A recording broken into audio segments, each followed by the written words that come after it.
الحمدللہ وکفا وسلام علی عبادہ الذین اصطفیٰ اما بعد۔ حضور اقدس صلی اللہ علیہ وسلم کی سیرت طیبہ کے بارے میں جو گفتگو پچھلے کچھ روز سے آپ سے ہو رہی ہے، اس میں ہم اس مقام تک پہنچے تھے کہ جناب رسول اللہ صلی اللہ علیہ وسلم اللہ کے واحد رسول ہیں، ایسے جن کی کتاب، جن پر نازل شدہ کتاب جو اس امت کے لیے ہدایت کا منبع ہے، اور ان کی سیرت جو ایک جزء حدیث کا مسلسل سند کے ساتھ ہم تک پہنچی ہے۔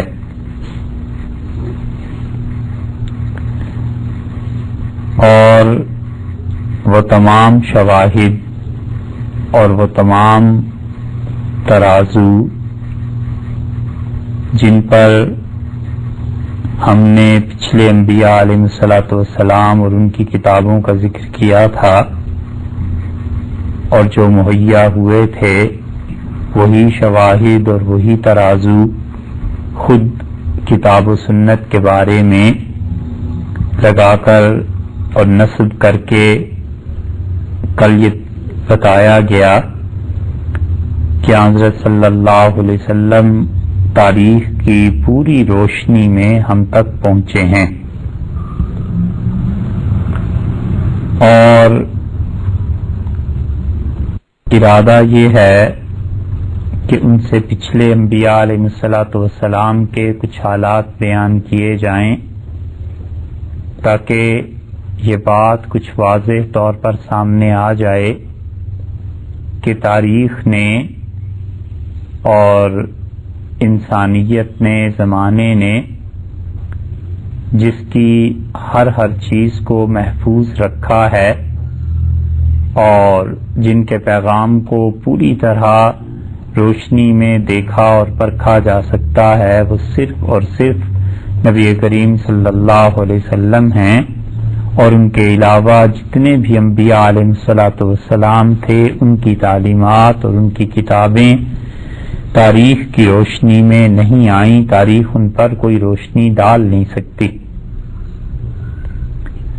وہ زمانے تاریخ کی دسترس سے باہر ہیں، ان کے بارے میں کچھ معلوم نہیں ہے، اور حتیٰ کہ ان کے بارے میں بھی مستند ترین ذریعہ جاننے کا وہ صرف اور صرف خدا کی کتاب ہے، یا دوسرا ذریعہ آثار قدیمہ کے ذریعے جو چیزیں حاصل ہوئی ہیں اور سائنس نے، تاریخ نے اس کو دیکھ کر جو مرتب کیا ہے وہ ہے۔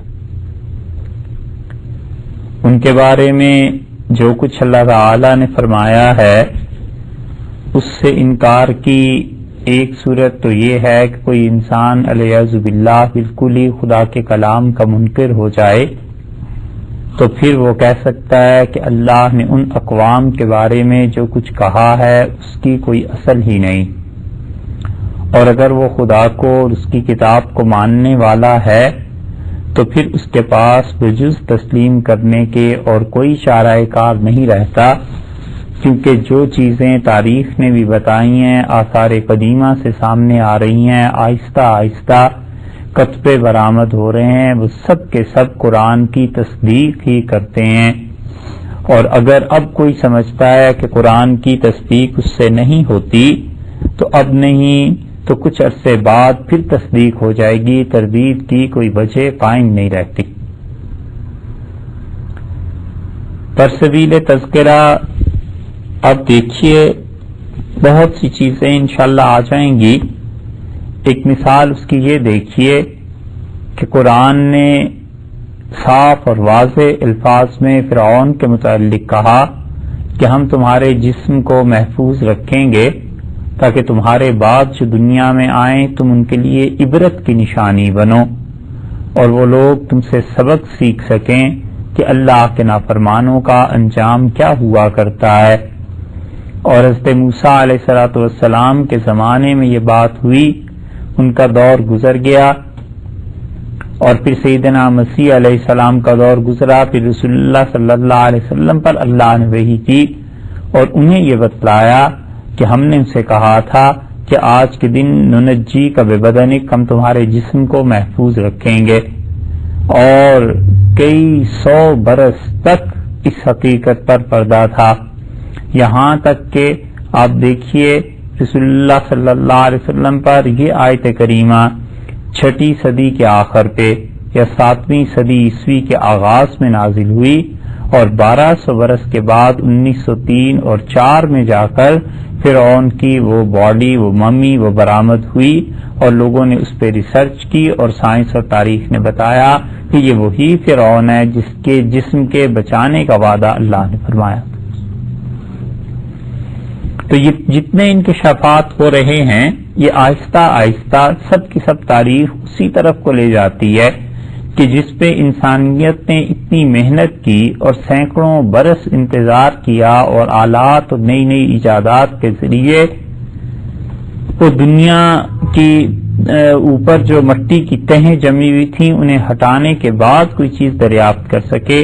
انبیاء علیہ السلام نے پہلے دن یہ بتا دیا کہ اصل حقیقت ان چیزوں کی یہ،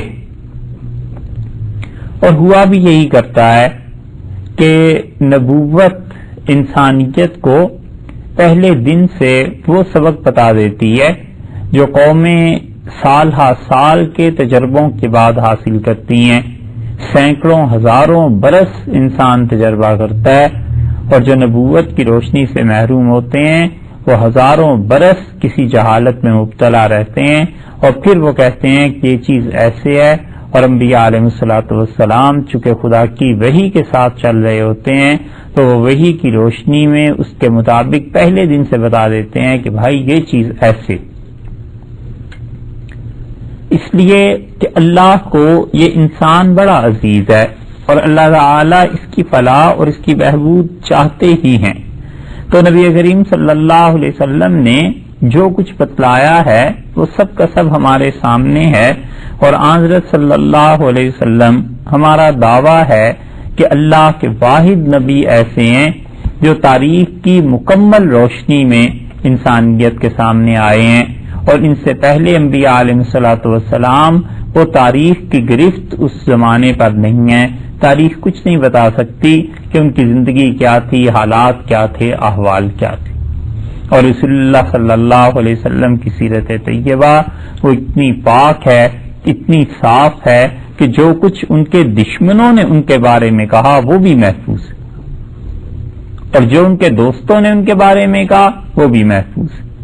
انہوں نے اپنے کسی دوست سے یہ نہیں کہا کہ جو آج مجھے دیکھ رہے ہو کل تم اس بات کو بیان نہ کرنا۔ زندگی کے سب سے بڑے راز اور سب سے بڑی پوشیدہ چیزیں جو کسی پہ ظاہر ہو سکتی ہیں وہ گھر والے، قریبی، بیوی، بچے، ان لوگوں پہ حضرت صلی اللہ علیہ وسلم نے کسی کو یہ نہیں کہا کہ جو تم اندھیرے میں دیکھو وہ اجالے میں بیان نہ کرنا، اور گھر میں رات کو جو بات ہوتی ہے اس کو باہر نہ بتانا۔ سب کی سب چیزیں لوگوں نے سامنے بیان کی ہیں۔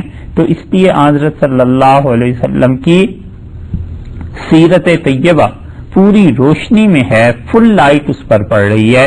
اسی وجہ سے اعتراض کرنے والوں نے اعتراض کیا اور گمراہ ہوئے، اور دیکھنے والوں نے، انصاف پسند طبیعتوں نے دیکھا تو وہ ایک فطری ہدایت کے علاوہ بھی اس بات کے قائل ہوئے کہ یہ ہستی واقعی ایسی ہے جو انسانیت کی مخدوم ہے، اور یہ ہستی واقعی ایسی ہے جس نے انسانیت کی سطح پر بات کی ہے، اور یہ ہستی ہے جس کی اتباع میں نجات۔ اس لیے رسول اللہ صلی اللہ علیہ وسلم کی سیرت طیبہ کو دیکھنے کے ساتھ ساتھ یہ بھی دیکھ لینا چاہیے کہ جن اقوام میں مبعوث ہوئے وہ قوم عرب تھی، اور عربوں میں رسول اللہ صلی اللہ علیہ وسلم کا آنا ہوا۔ یہ ایک غلط فہمی ہے جو لوگ یہ سمجھتے ہیں کہ دنیا میں اور نبوت کہیں بھی نہیں آئی، تو یہ بات درست نہیں ہے. انبیاء علیہ السلام ہر خطے میں آئے ہیں مگر ہم تک ان کی تاریخ نہیں پہنچی. 1 لاکھ سے زائد انبیاء علیہ السلام آئے ہیں. مسند احمد میں حضرت ابو ذر غفاری رضی اللہ عنہ کی روایت آتی ہے، انہوں نے رسول اللہ صلی اللہ علیہ وسلم سے دریافت کیا کہ اللہ کے رسول کتنے انبیاء علیہ السلام آئے؟ تو آپ نے فرمایا 1,24,000 کے قریب انبیاء علیہ السلام اس دنیا میں آئے تھے. انہوں نے کہا اس میں جو رسول تھے وہ کتنے تھے؟ تو آپ نے فرمایا 313 کے قریب. تو وہ کہاں ہیں ان کے تذکرے، ان کی تاریخ کہاں ہے؟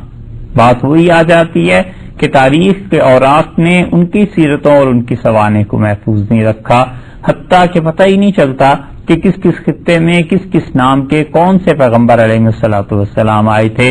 قرآن پاک میں کل دیکھ لیجئے تو وہ انبیاء علیہ السلام جن کا نام بھی لیا گیا، جن کے بارے میں کوئی ڈیٹیل نہیں بتائی، ایک لفظ قرآن پاک میں نہیں آیا، صرف ان کا نام بھی لیا گیا ہے، تو ان کو بھی اگر شمار کر لیں تو بھی ان کی گنتی 30 سے کم بنتی ہے.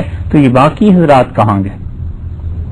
تورات میں آتا ہے بعض انبیاء علیہ السلام کا تذکرہ، اور وہ حدیث کی کتابوں میں بھی مل جاتا ہے، لیکن ان سب چیزوں کو بھی ملا لیں تو تعداد 50 بھی نہیں بنتی. اگر فرض کر لیجئے تورات میں جن کی نبوت کا ذکر ہے اور انجیل میں ان کو بھی ملا لیں تو یہ ساری تعداد 50 بھی نہیں بنتی.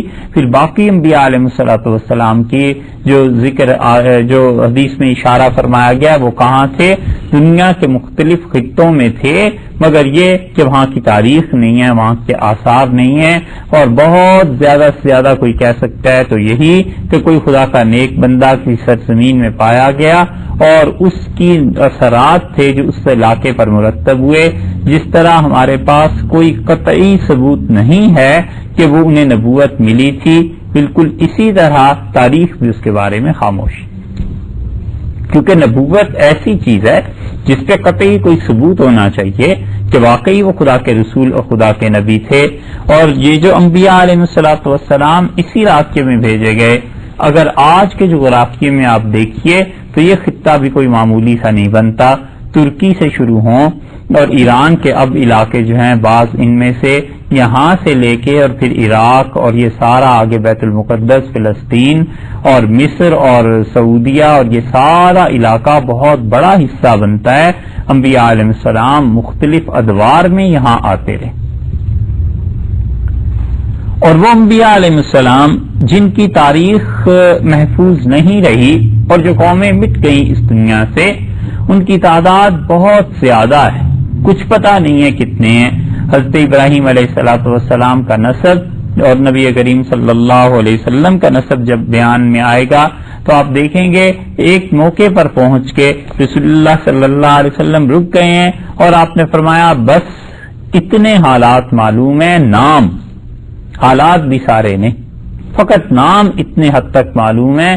اور آپ نے فرمایا اس کے بعد آگے کتنی پوچھتے ہیں؟ لا یعلمہن الا اللہ، اللہ کے علاوہ کوئی نہیں جانتا. اور آپ نے فرمایا جو حضرت آدم علیہ السلام تک نسب ملاتے ہیں، کذب النسابون، یہ نسب گننے والے جھوٹ بولتے ہیں. ان کے درمیان کتنی پشتیں گزری ہیں اس زمین میں، کتنا کچھ گزرا ہے، کوئی نہیں جانتا.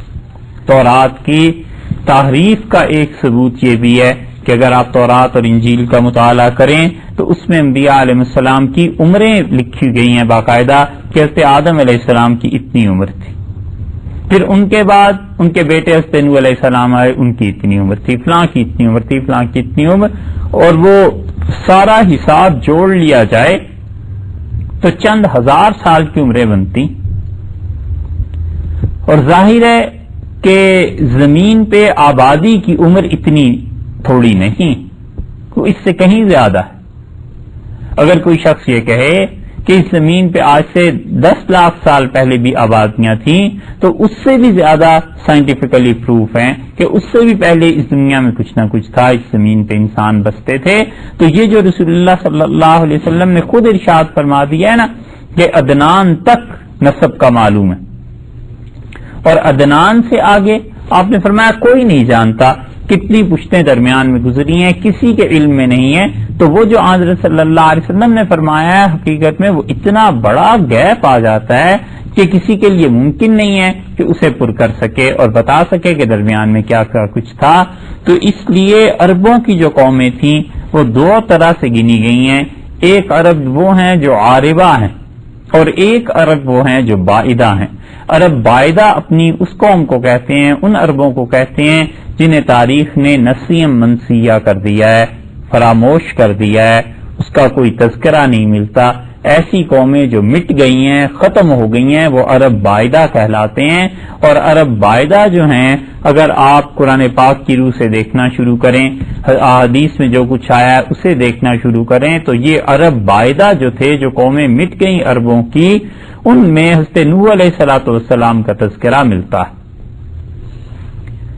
کہ حضرت آدم علیہ الصلوۃ والسلام کے بعد حضرت نوح علیہ الصلوۃ والسلام اس دنیا میں تشریف لائے.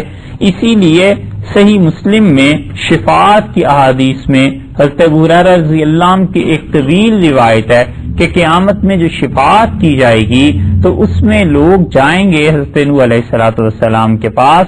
رسول اللہ صلی اللہ علیہ وسلم نے اس کا تفصیلی ذکر فرمایا ہے اور اس میں آپ کے یہ لفظ آئے ہیں کہ لوگ جا کے، یہ امت جا کے حضرت نوح علیہ السلام سے کہے گی کہ یا نوح انت اول الرسل، اے نوح علیہ السلام آپ سب سے پہلے رسول تھے الی الارض جنہیں اللہ نے دنیا میں بھیجا تھا.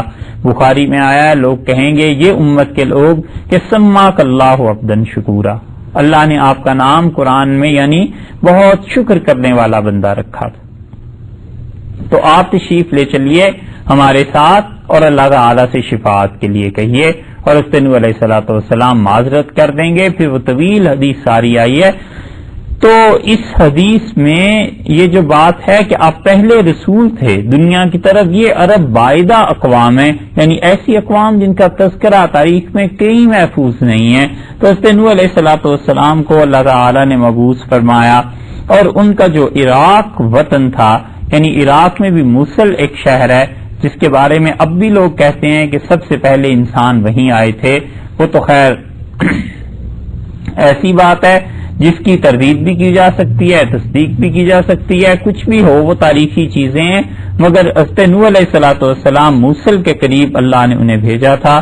اور کردستان کا یہ جو پورا علاقہ ہے، اس سارے کوہستانی سلسلے میں جودی پہاڑ جہاں آتا ہے اور یہ جو نشیب اور یہ علاقے ہیں، یہاں پہ حضرت نوح علیہ الصلوۃ والسلام کی قوم آباد تھی.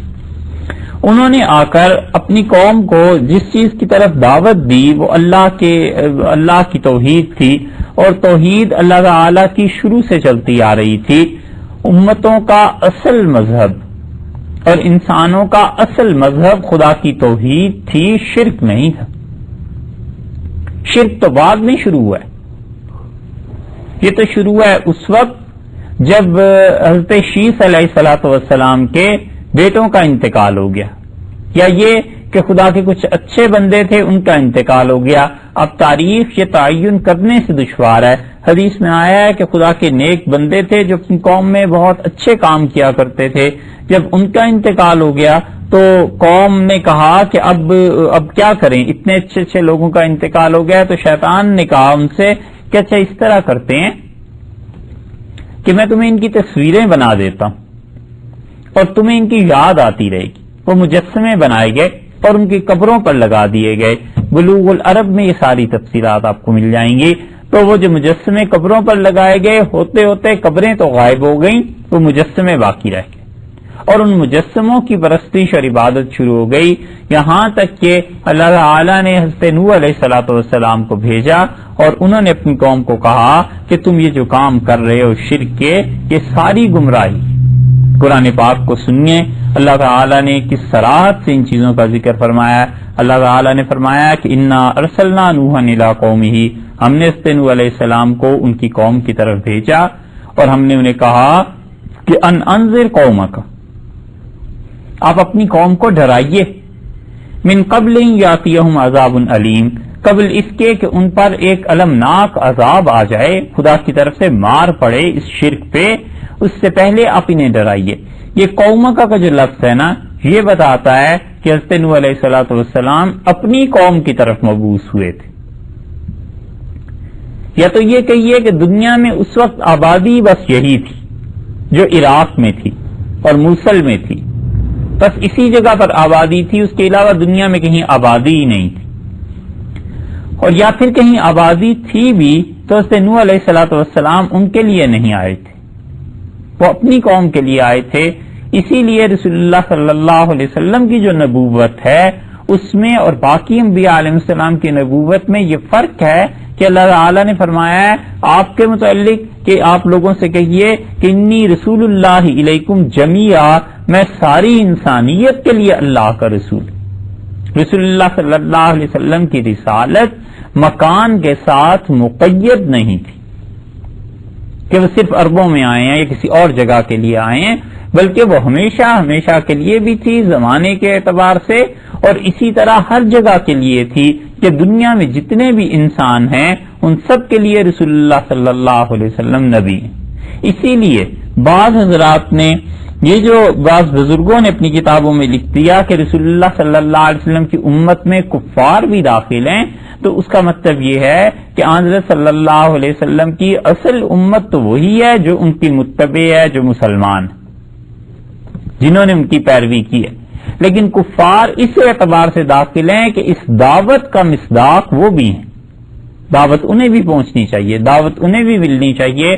رسول اللہ صلی اللہ علیہ وسلم رسول مسلمانوں کے لیے بھی ہیں، کافروں کے لیے بھی ہیں، مگر یہ کہ مسلمان انہیں مانتا ہے اور کافر انہیں نہیں مانتا۔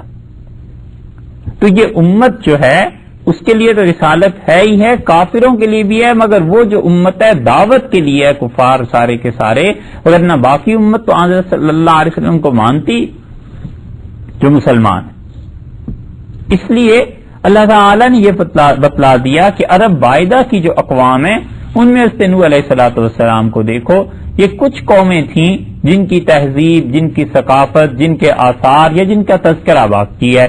حضرت نوح علیہ الصلوۃ والسلام کی قوم ہے، عاد ہیں، سمود ہے، حضرت لوط علیہ السلام کی قوم ہے، اور حضرت ابراہیم علیہ الصلوۃ والسلام کی قوم سمجھ لیجئے۔ حضرت ابراہیم علیہ السلام سے آگے تو پھر آہستہ آہستہ تاریخ اپنے آپ کو مرتب کرنا شروع کرتی ہے، مگر یہ تین اقوام، چار بنیادی طور پہ شعیب علیہ السلام کی قوم بھی شامل کر لیجئے، تو یہ اقوام ایسی ہیں کہ ان کے متعلق یعنی حضرت نوح، حضرت صالح اور حضرت ہود علیہ الصلوۃ والسلام، یہ تین اقوام ایسی ہیں جو عرب باعدہ خالص گنے جاتے ہیں، قرآن کے علاوہ کوئی چیز نہیں ہے جو ان کے حالات کو بیان کر سکے، اور تورات میں بھی چیزیں ہیں لیکن تورات کی تصدیق بھی کی جا سکتی ہے بعض چیزوں کی، اور بعض چیزیں ایسی ہیں جو مانی ہی نہیں جا سکتی۔ تو نوح علیہ السلام اپنی قوم کی طرف آئے ہیں اور انہوں نے کہا کہ یا قوم انی لکم نذیر مبین، اے لوگو میں تمہیں اللہ کی جانب سے آیا ہوں، ڈراتا ہوں، سنا رہا ہوں تمہیں، اور بالکل واضح طور پہ تمہیں بتاتا ہوں کہ ان اعبدوا اللہ، اللہ کی عبادت کرو، واتقوہ اور اللہ سے ڈرو، واطیعون اور دیکھو بندگی کے ساتھ ساتھ جو ہے میری اطاعت کرو اور میرا کہنا مانو۔ یہ وہ تین چیزیں ہیں جو حضرت نوح علیہ السلام نے کہی ہیں۔ اس کے بعد آپ دیکھیں گے دو قومیں مزید مل جائیں گی، عاد اور سمود، ان میں بھی انبیاء علیہ الصلوۃ والسلام نے یہی کہا ہے، اور پھر انہوں نے کہا کہ اگر تم میری اطاعت کرو گے تو تمہیں کیا ملے گا، یغفر لکم من ذنوبکم، اللہ تعالیٰ تمہارے گناہ معاف کر دے گا۔ شرک جو سب سے بڑا گناہ ہے خدا اسے بخش دے گا، معاف کر دے گا، تم اکیلے اللہ پہ ایمان لاؤ گے، خدا کی توحید کے قائل ہو جاؤ گے، وَيُؤَخِّرْكُمْ إِلَىٰ أَجَلٍ مُّسَمًّى، اور اللہ تعالیٰ کیا کرے گا، تم کو ایک مقرر مدت تک ڈھیل دے دے گا، یعنی اللہ تعالیٰ تم سے درگزر کر دے گا، اور جتنی تمہارے لیے کوئی مدت خدا کیا مقرر ہے تم امن، سکھ اور چین سے زندگی بسر کرو۔ اور پھر انہوں نے کہا ان اجل اللہ اذا جاء لا یؤخر، اور یاد رکھو اللہ کی گرفت جب آ جائے نا تو وہ خدا کا وعدہ جب پورا ہوتا ہے پھر کوئی ڈھیل نہیں ملتی۔ یہی بات قرآن میں آئی ہے، اللہ تعالیٰ نے فرمایا کہ لا یستقبمون ساعتا، ایک لمحہ آگے پیچھے نہیں ہوتا۔ قیامت جب آئے گی تو جو مدت جو متعین کر دی ہے، جو سیکنڈ اور منٹ اللہ نے مقرر کر دیا ہے، اس سیکنڈ کو آگے پیچھے کوئی نہیں کر سکتا۔ خدا کی گرفت ایسے ہی ہو جاتی ہے۔ تو لو کنتم تعلمون، انہوں نے فرمایا کہ کاش تم اس بات کو سمجھو، اور پھر قوم نے انہیں کیا جواب دیا وہ بھی اگلی آیات میں آ رہا ہے۔ حضرت نوح علیہ الصلوۃ والسلام نے اللہ تعالی سے عرض کیا اور کہتے ہیں کہ قال رب انی دعوت قومی لیلا و نہارا، اے اللہ میں راتوں کو بھی اپنی قوم کو سمجھاتا رہا ہوں، دن کو بھی سمجھاتا رہا ہوں۔ ایک ایک چیز انہیں بتلائی ہے، فلم یزدہم دعائی الا فرارا، اور اللہ میرا یہ جو سمجھانا تھا اور میرا انہیں تیری طرف جو بلاتا رہا ہوں، سوائے اس کے کہ یہ لوگ بھاگنے لگے ہیں اور اس کے علاوہ انہوں نے کوئی کام نہیں کیا۔ میں انہیں صحیح چیز بتاتا رہا ہوں اور یہ اس صحیح چیز سے فرار اختیار کرتے تھے، بھاگتے تھے۔ یہ ہوا ہی کرتا ہے جب قوموں کی شامت آتی ہے اور ان کی مت ماری جاتی ہے نا، تو پھر اپنے ناصح کی بات ایسے ہی سنتے۔ اللہ نے یہ قصے اس لیے بیان نہیں کیے کہ کوئی تاریخ پڑھانی مقصود ہے، یہ اس لیے بتائے ہیں کہ ہم بھی اپنے احوال اور حالات پر غور کریں کہ نبی کریم صلی اللہ علیہ وسلم کی ساری چیزیں ہمارے سامنے موجود ہیں، اور ہم اس رسالت کے پیغام کے ساتھ کیا کرتے ہیں، ہم اس کا کیا جواب دیتے۔ وَإِنِّي كُلَّمَا دَعَوْتُهُمْ، اور انہوں نے کہا میرے پروردگار میں نے جب بھی انہیں بلایا لِتَغْفِرَ لَهُمْ، تاکہ اللہ آپ انہیں معاف فرما دیں، جَعَلُوا أَصَابِعَهُمْ فِي آذَانِهِمْ، تو انہوں نے اپنی انگلیاں اپنے کانوں میں دے لی تاکہ یہ بات سنے ہی نہ۔ اتنی نفرت تھی علیہ باللہ خدا کے نبی علیہ الصلوۃ والسلام کے اس پیغام سے کہ انہوں نے کہا سنائی ہی نہ دے۔ یہ ہو جاتا ہے، آذان کی آواز سن کے یہ جو شرارتیں پیدا ہوتی ہیں نا، کسی طرح آذان کی آواز بھی سنائی نہ دے کہ کہیں مبادہ نماز کے لیے جانا پڑ جائے، یا اندر دل میں کہیں آ جائے کہ آذان کی آواز آ رہی ہے، اب اٹھو، نیند کو چھوڑو، نماز پڑھو۔ یہ اس کی بالکل ابتدائی کیفیت ہو جاتی ہے کبھی انسان میں۔ یہ انتہائی بات ہے کہ نبی علیہ الصلوۃ والسلام انہیں جا جا کر سمجھا رہے ہیں، وَاسْتَغْشَوْا ثِيَابَهُمْ، اور اللہ فرماتے ہیں انہوں نے کیا کیا، اپنے اوپر کپڑے لپیٹنے لگے۔ وَأَصَرُّوا، اور اس کے بعد کیا کیا، ضد کی، وَاسْتَكْبَرُوا اسْتِكْبَارًا، اور اس کے بعد اس کے ساتھ ساتھ غرور بھی کیا، اور بہت بڑا غرور کیا۔ حق کی راہ میں انسان کو غرور لے ڈوبتا ہے جب عقل کل اپنے آپ کو سمجھنے لگتا ہے اور یہ سمجھتا ہے کہ اس کے علاوہ کوئی دنیا میں سمجھدار ہے ہی نہیں اور مجھے کسی کی بات ماننی نہیں ہے، تو وہ جو کبر ہے نا وہ تباہ کر دیتا ہے۔ اور ثم انی دعوتہم جہارا، حضرت نوح علیہ السلام نے کہا میرے اللہ میں نے انہیں برملا دعوت دی۔ ممکن ہے جلسے کی صورت ہو، لوگوں کے کسی گروہ کی صورت ہو، برملا جا کر بلایا، سب کے بیچ میں کھڑے ہو کے انہیں بلایا۔ ثم انی اعلنت لہم، اور اے اللہ میں نے انہیں کھول کھول کر باتیں بیان کر دی، کوئی شک و شبہ نہیں چھوڑا۔ واسررت لہم اسرارا، اور چپکے چپکے کانوں میں بھی جا کے بات کرتا رہا کہ کسی طرح اس شرک کو چھوڑ دو، کسی طرح آؤ اللہ تمہیں وقت دے، کسی طرح آؤ خدا کی مغفرت تمہارے ساتھ ہو جائے۔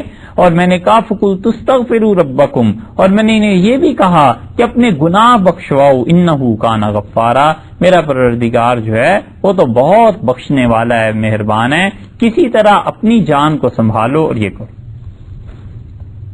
اللہ کی توحید کو مانو۔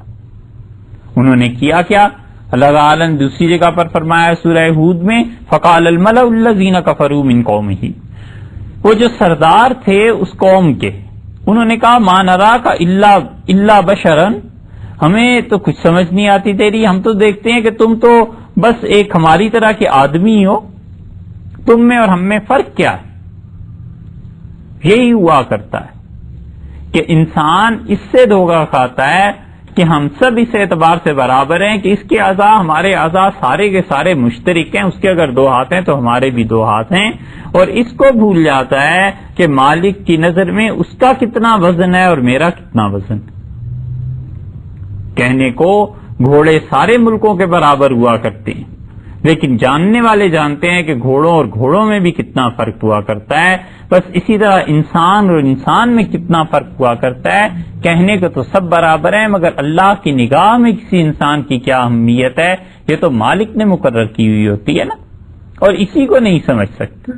جو شخص بیج کو دیکھ کر درخت کا اندازہ نہ کر سکے، اور جو شخص پانی کی ایک چلو کو دیکھ کر پوری ندی کا اندازہ نہ کر سکے، اسے کوئی عقل مند نہیں کہتا۔ عقل مند آدمی آثار دیکھ کر ہی پہچان جاتا ہے کہ آئندہ کو کیا ہونے والا ہے، اور عقل مند آدمی راہ دیکھ کر ہی اندازہ لگا لیتا ہے کہ اس راہ کے بعد انجام اس کا کیا نکلتا ہے۔ تو انہوں نے کہا تمہیں ہمارے ساتھ کیا نسبت ہے، کیا افضلیت حاصل ہے تم پہ، سوائے اس کے کہ تم ہماری طرح کے ایک آدمی ہو۔ وَمَا نَرَاكَ اتَّبَعَكَ إِلَّا الَّذِينَ هُمْ أَرَاذِلُنَا بَادِيَ الرَّأْيِ، اور یہ جو لوگ تمہارے پیچھے چلتے ہیں، تمہاری اتباع کرتے ہیں، ان میں لوگوں میں بھی کوئی بھی بھلائی نہیں ہے، اور یہ وہ لوگ ہیں اراذلنا جو ہمارے ہاں ذلیل اور حقیر، ہماری قوم کے جو چوتھے درجے کے لوگ تھے، بالکل ہی ذلت والے تھے، جن کی بالکل عزت معاشرے میں نہیں ہے، یہ تمہارے ساتھ لگے ہوئے ہیں، اور ایسے بے سوچے سمجھے پیچھے چل پڑے۔ اور دیکھو ما نرا علیکم علینا من فضل، اور تم تو کسی طرح بھی ہم سے اچھے نہیں ہو، ہم تو کوئی برتری تم میں نہیں دیکھتے، اور تم اچھے تو کیا ہوتے، بل نظنکم کاذبین، ہم یہ سمجھتے ہیں کہ تم جھوٹے ہو۔ یہ ہے وہ عیب جو انبیاء علیہ الصلوۃ والسلام پر قومیں گنتی رہی ہیں، حتیٰ کہ اللہ ہی نے فیصلہ فرمایا ہے کہ کون سچا ہے اور کون جھوٹا ہے۔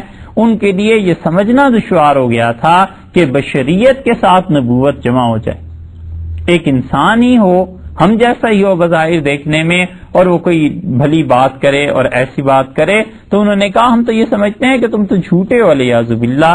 جھوٹ اور سچ، حق اور باطل، جب ان چیزوں میں بھی انسان تمیز نہ کرے اور جھوٹ کو سچ بنانے لگے اور سچ کو جھوٹ بنانے لگے، تو اس سے زیادہ دل کا اندھا پن کیا ہوگا۔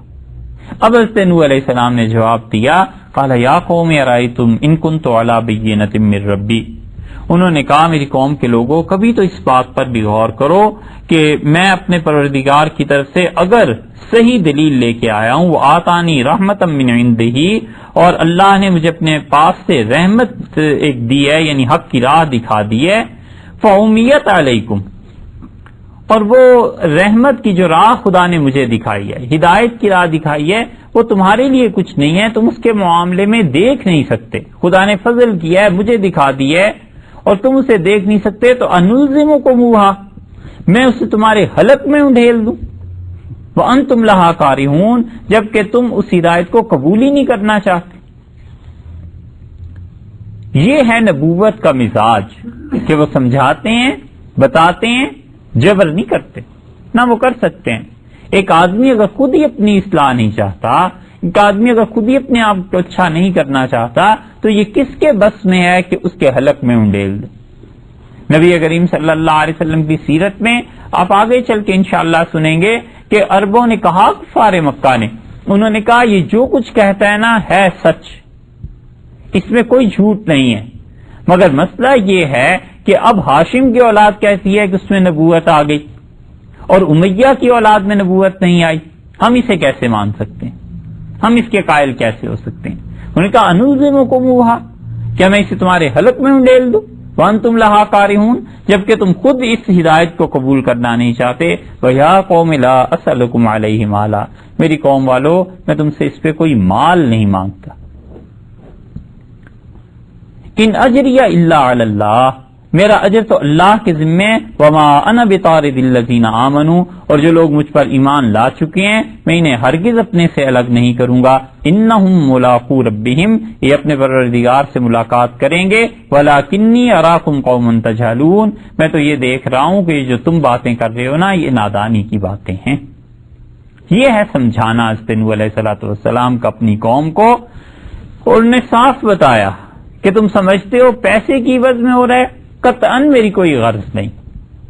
قوموں کے جب زوال آتے ہیں نا، جو بھی قوم ہو، عیسائیت، یہودیت، مسلمان، کوئی بھی قوم، جب اس کا زوال آتا ہے نا تو وہ اپنے ناصحین کی رائے میں یہ دیکھنے لگتی ہے کہ اس میں اس کا کیا فائدہ ہے، یہ میرے بھلے کی بات کیوں کر رہا ہے۔ ان کی سمجھ میں ہی نہیں آتی کہ دنیا میں کوئی آدمی بغیر عوض کے بھی نیکی کر سکتا، بغیر عوض کے بھی سمجھا سکتا ہے۔ مثال سے اسے سمجھنا ہو تو جب اولاد، بیٹے یہ سوچنے لگیں کہ ابا جو مجھے نصیحت کرتے ہیں یہ ضرور چاہتے ہیں کہ میرے مال میں سے کچھ لے لیں، تو پھر وہاں باپ اور بیٹے کا کیا رشتہ قائم رہے گا؟ اس نصیحت کو کبھی قبول نہیں کرے گا، کیونکہ اس کو پہلے ہی دن سے شک کی عادت ہے نا، کہ وہ کہتا ہے یہ مجھے جو سمجھا رہے ہیں تو ضرور اس میں ان کا اپنا کچھ نفع ہے. یہ ذہنی تسلیم نہیں کرتا وہی شخص اللہ کے لیے بھی صحیح بات کر سکتا ہے. انبیاء علیہ الصلوۃ والسلام نے کیا لینا تھا؟ اللہ تعالیٰ نے فرمایا، انہوں نے کہا مجھے اس مال سے کچھ نہیں لینا، میں تو تمہیں سمجھا رہا ہوں. وَيَا قَوْمِ مَن يَنصُرُنِي مِنَ اللَّهِ إِن تَرَدتُّهُمْ، اور میری قوم والو کون اللہ کے مقابلے میں میری مدد کرے گا اگر میں ان لوگوں کو ہٹا دوں جنہیں تم کمزور سمجھتے. ہوتا یہی ہے کہ انسانی طبقات میں جب معاشرہ بڑھ جاتا ہے تو کبر اور غرور ایک ساری سوسائٹی ایسی تشکیل لیتا ہے جو اپنے درمیان اور دوسرے لوگوں کے درمیان بہت سے حجاب چاہتے ہیں. وہ یہ گوارا نہیں کر سکتے کہ حق بات کہیں نیچے سے آ جائے. وہ چاہتے ہیں حق سنیں اور وہاں سے سنیں جہاں سے ان کی تمنا ہو، ان کی طلب ہو. حق اگر کہیں ان سے کم درجے میں آ جائے تو اس میں تو اپنا ناک کٹانے کی بات ہے. اللہ تعالیٰ نے فرمایا فلا تذکرون، اور انہوں نے کیا کیا؟ تمہیں سمجھ نہیں آتی؟ ولا اقول لکم عندی خزائن اللہ، اور میں تم سے صاف کہتا ہوں کہ میرے پاس کوئی خدا کے خزانے نہیں ہیں. لا عالم الغیب، اور میں غیب کی بن دیکھی باتیں بھی نہیں جانتا. ولا اقول انی ملک، اور نہ میں یہ کہتا ہوں کہ میں فرشتہ ہوں. ولا اقول للذین تزدری اعینکم، اور جن کو تمہاری آنکھیں کم درجے کے لوگ دیکھتی ہیں لن یؤتیہم اللہ خیرا، میں یہ بھی نہیں کہتا کہ خدا انہیں کبھی خیر نہیں دے. 4 چیزوں کی انہوں نے نفی کر دی. انہوں نے کہا میرے پاس کوئی خزانہ نہیں ہے خدا کا کہ میں پیسے دے دے کے لوگوں کو خرید کر پھر مسلمان کرتا رہوں. 2 چیزیں الگ الگ ہیں.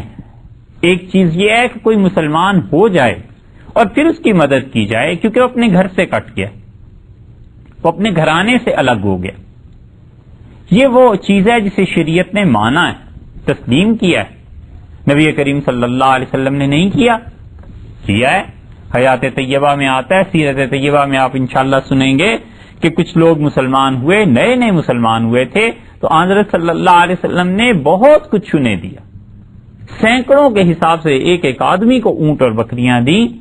ایک آدمی مسلمان ہو رہا ہے، اپنا دین چھوڑ رہا ہے، اپنے گھر سے کٹ گیا ہے، اپنے کاروبار سے کٹ گیا ہے، معاشرے سے کٹ گیا ہے. لوگ اسے ادھار پہ کوئی چیز دینے کو تیار نہیں ہے، کوئی انسان اس سے بات کرنے تک کو تیار نہیں ہے. تو جب وہ اسلامک سوسائٹی میں آتا ہے تو سوسائٹی اسلام یہ کہتا ہے کہ اس کی مدد کرو، اس کو اپنے پاؤں پہ کھڑا ہونے دو، یہ چیزیں کرو. لیکن اسلام یہ نہیں کہتا کہ پیسے دو اور پھر اسے مسلمان کر، اس لیے کہ وہ تو دین پہ اس کا دل قائل نہیں ہوا. دماغ پیسے کی وجہ سے قائل ہو گیا، پیسہ ختم ہوا دین بھی ختم ہو گیا. حضرت عمر رضی اللہ عنہ کے زمانے میں بعض لوگوں کے متعلق یہ کہا گیا کہ یہ لوگ مسلمان ہوئے انہیں پیسے دے دیں، تو حضرت عمر رضی اللہ عنہ کو اندازہ ہو گیا کہ یہ جو اسلام ہے یہ پیسے کا مرہون منت ہے. تو حضرت عمر رضی اللہ عنہ نے بلا کے کہا کہ صاف بات ہے، رسول اللہ صلی اللہ علیہ وسلم کے زمانے میں لوگ مسلمان ہوتے تھے، انہیں پیسے بھی دیتے تھے، مدد بھی ہوتی تھی. اب اسلام اس جزیرہ عرب میں جم گیا ہے، اب تم نہ بھی مسلمان ہو تو ہمیں کوئی پرواہ. یہ نہیں ہے کہ ان سب لوگوں نے دین چھوڑ دیا تھا، پھر بھی وہ رہے، لیکن کچھ ایسے بھی تھے جو ہٹ گئے. تو اس لیے کوئی یہ سوچے کہ پیسے کی وجہ سے کام ہوتے ہیں اور کام چلتے ہیں، یہ بات نہیں ہے ایسی. انہوں نے کہا میرے پاس کوئی خدا کا خزانہ نہیں، لا عالم الغیب، اور نہ میں غیب جانتا ہوں. یہ بھی ایک عجیب بات ہے کہ کسی کو آئندہ آنے والی چیز کے بارے میں خبر دے دی جائے، بتایا جائے 7 مہینے بعد یہ ہو جائے گا، 2 مہینے بعد، سال بعد، تو وہ ایک بزرگی کا تصور پیدا ہو جاتا ہے. یہ معجزات اور یہ غیب کی خبریں اور یہ ساری چیزیں آپ اگر سیرت طیبہ کا مطالعہ کریں تو جتنا اس سے نفع صحابہ کرام رضی اللہ عنہ کو پہنچا ہے کافروں کو نہیں پہنچا. اس لیے کہ وہ تو مطالبے کرتے تھے نا کہ ایسی چیزیں لائیں. رسول اللہ صلی اللہ علیہ وسلم کو کبھی پرواہ بھی نہیں ہوئی، مگر صحابہ کرام رضی اللہ عنہ کو اس لیے فائدہ پہنچا کہ وہ جو جاتے تھے تو وہ عقیدت سے، محبت سے اپنے دل و دماغ کو خالی کر کے جاتے تھے. وہ خالصتاً حق بات دیکھتے تھے. حضرت صلی اللہ علیہ وسلم کو وحی کے ذریعے چیزیں پتہ چل جاتی تھیں, آپ ارشاد فرما دیتے تھے, تو وہ چیزیں ایسی ہوتی تھیں جس سے ان کے ایمان میں اضافہ ہوتا تھا. حق کو پرکھنا ایک الگ چیز ہے, اور حق کو قبول کرنے کے لیے اپنے دل و دماغ کو صاف کر کے جانا ایک الگ چیز ہے. اور حق کو اس لیے پرکھنا کہ اس میں ضرور کوئی نہ کوئی کھوٹ نکل آئے گی, نتیجہ یہ کہ ہدایت نہیں ملتی. رسول اللہ صلی اللہ علیہ وسلم کی صحبت میں کتنے ہی کافر آئے, ہدایت اس لیے بھی نہیں ملی اور چیزوں کے علاوہ کہ وہ اس لیے نہیں آئے تھے کہ ہدایت کو قبول کریں, وہ تو اس لیے آتے تھے کہ اس میں سے کوئی عیب تو نکلے, کسی طرح تو پتا چلے. کچھ نہیں پتا چلا, آخر جھک ماری تو یہ ماری کہ اب پتا چلا کہ رسول اللہ صلی اللہ علیہ وسلم حضرت خبیب رضی اللہ عنہ کے ہاں جاتے تھے, وہ بہت کمزور مسلمان تھے, بھٹی چلاتے تھے, آگ لوہا گرم کرتے تھے. تو حضرت صلی اللہ علیہ وسلم کبھی ان کے پاس تشریف لے جاتے, تھوڑی دیر بیٹھ جایا کرتے تھے. تو انہوں نے جھک ماری تو یہ کہا ان کا اب پتا چلا وہاں جو جاتے ہیں نا اس کے پاس, تو وہاں بیٹھ کے یہ قرآن سیکھ کے آتے ہیں اور باہر آ کے لوگوں کو بتاتے ہیں کہ وہی نازل ہوئی. جھوٹ کا کیا علاج ہے؟ جھوٹے کے سامنے ہر آدمی لاجواب ہے, اس لیے کہ اس کی زبان کو کیا بات. تو انہوں نے کہا میرے پاس کوئی غیب کی خبر نہیں آتی, ایسی نہیں ہے کہ تمہیں بتاؤں, اور نہ میں یہ کہتا ہوں کہ میں فرشتہ ہوں. اس لیے کہ تم جو تقاضا کرتے ہو کہ تم ہم جیسے ہی ایک آدمی ہو, تو اس کا مطلب ہے تمہیں کوئی اور چاہیے, تو اور چاہیے تو وہ پھر فرشتے ہیں, میں تو فرشتہ ہوں نہیں. اور نہ میں یہ کہتا ہوں کہ جن لوگوں کو تمہاری نگاہیں کم سمجھتی ہیں انہیں اللہ خیر نہیں دے گا. اللہ کے ہاں ایک اور ہی نظام ہے بھائی, اسے ہم سمجھ سکیں نہ سمجھ سکیں بڑی دیر میں سمجھ آتی ہے, مگر یہ کہ خدا کا نظام بڑا اس سے الگ ہے. رسول اللہ صلی اللہ علیہ وسلم کے ہاں ایک صحابی رضی اللہ عنہ آئے, ترمذی میں آیا ہے, اور ان کا ایک بھائی کچھ نہیں کرتا تھا, وہ آ کے حضرت صلی اللہ علیہ وسلم کے پاس ہی بیٹھا رہتا تھا. تو اس بھائی نے آ کے کہا, اس سے کہا اللہ کے رسول یہ ہر وقت آپ کے پاس بیٹھا رہتا ہے اور کوئی کام کاج کرتا نہیں ہے, اسے کہیے کہ کچھ کرے, کمائے. مراد یہ کہ اخراجات ہیں آخر سارے خاندان کے, ان چیزوں کے یہ کیسے چلیں. تو رسول اللہ صلی اللہ علیہ وسلم نے فرمایا لعلک ترزق بہ, مجھے تو لگتا ہے اللہ اس کی وجہ سے تجھے بھی روزی دے رہا. یہ ہوتا ہے, یہ جو کمزور ہوتے ہیں نا, جو کچھ نہیں کر سکتے, بچے ہیں, عورتیں ہیں, گھروں میں رہتی ہیں, ہمارے مشرقی معاشرے میں یہی ہے نا, کچھ نہیں کر سکتے, بیکار ہی ہوتے ہیں, گھروں میں رہتے ہیں, خدا ان کی وجہ سے دے رہا ہوتا ہے.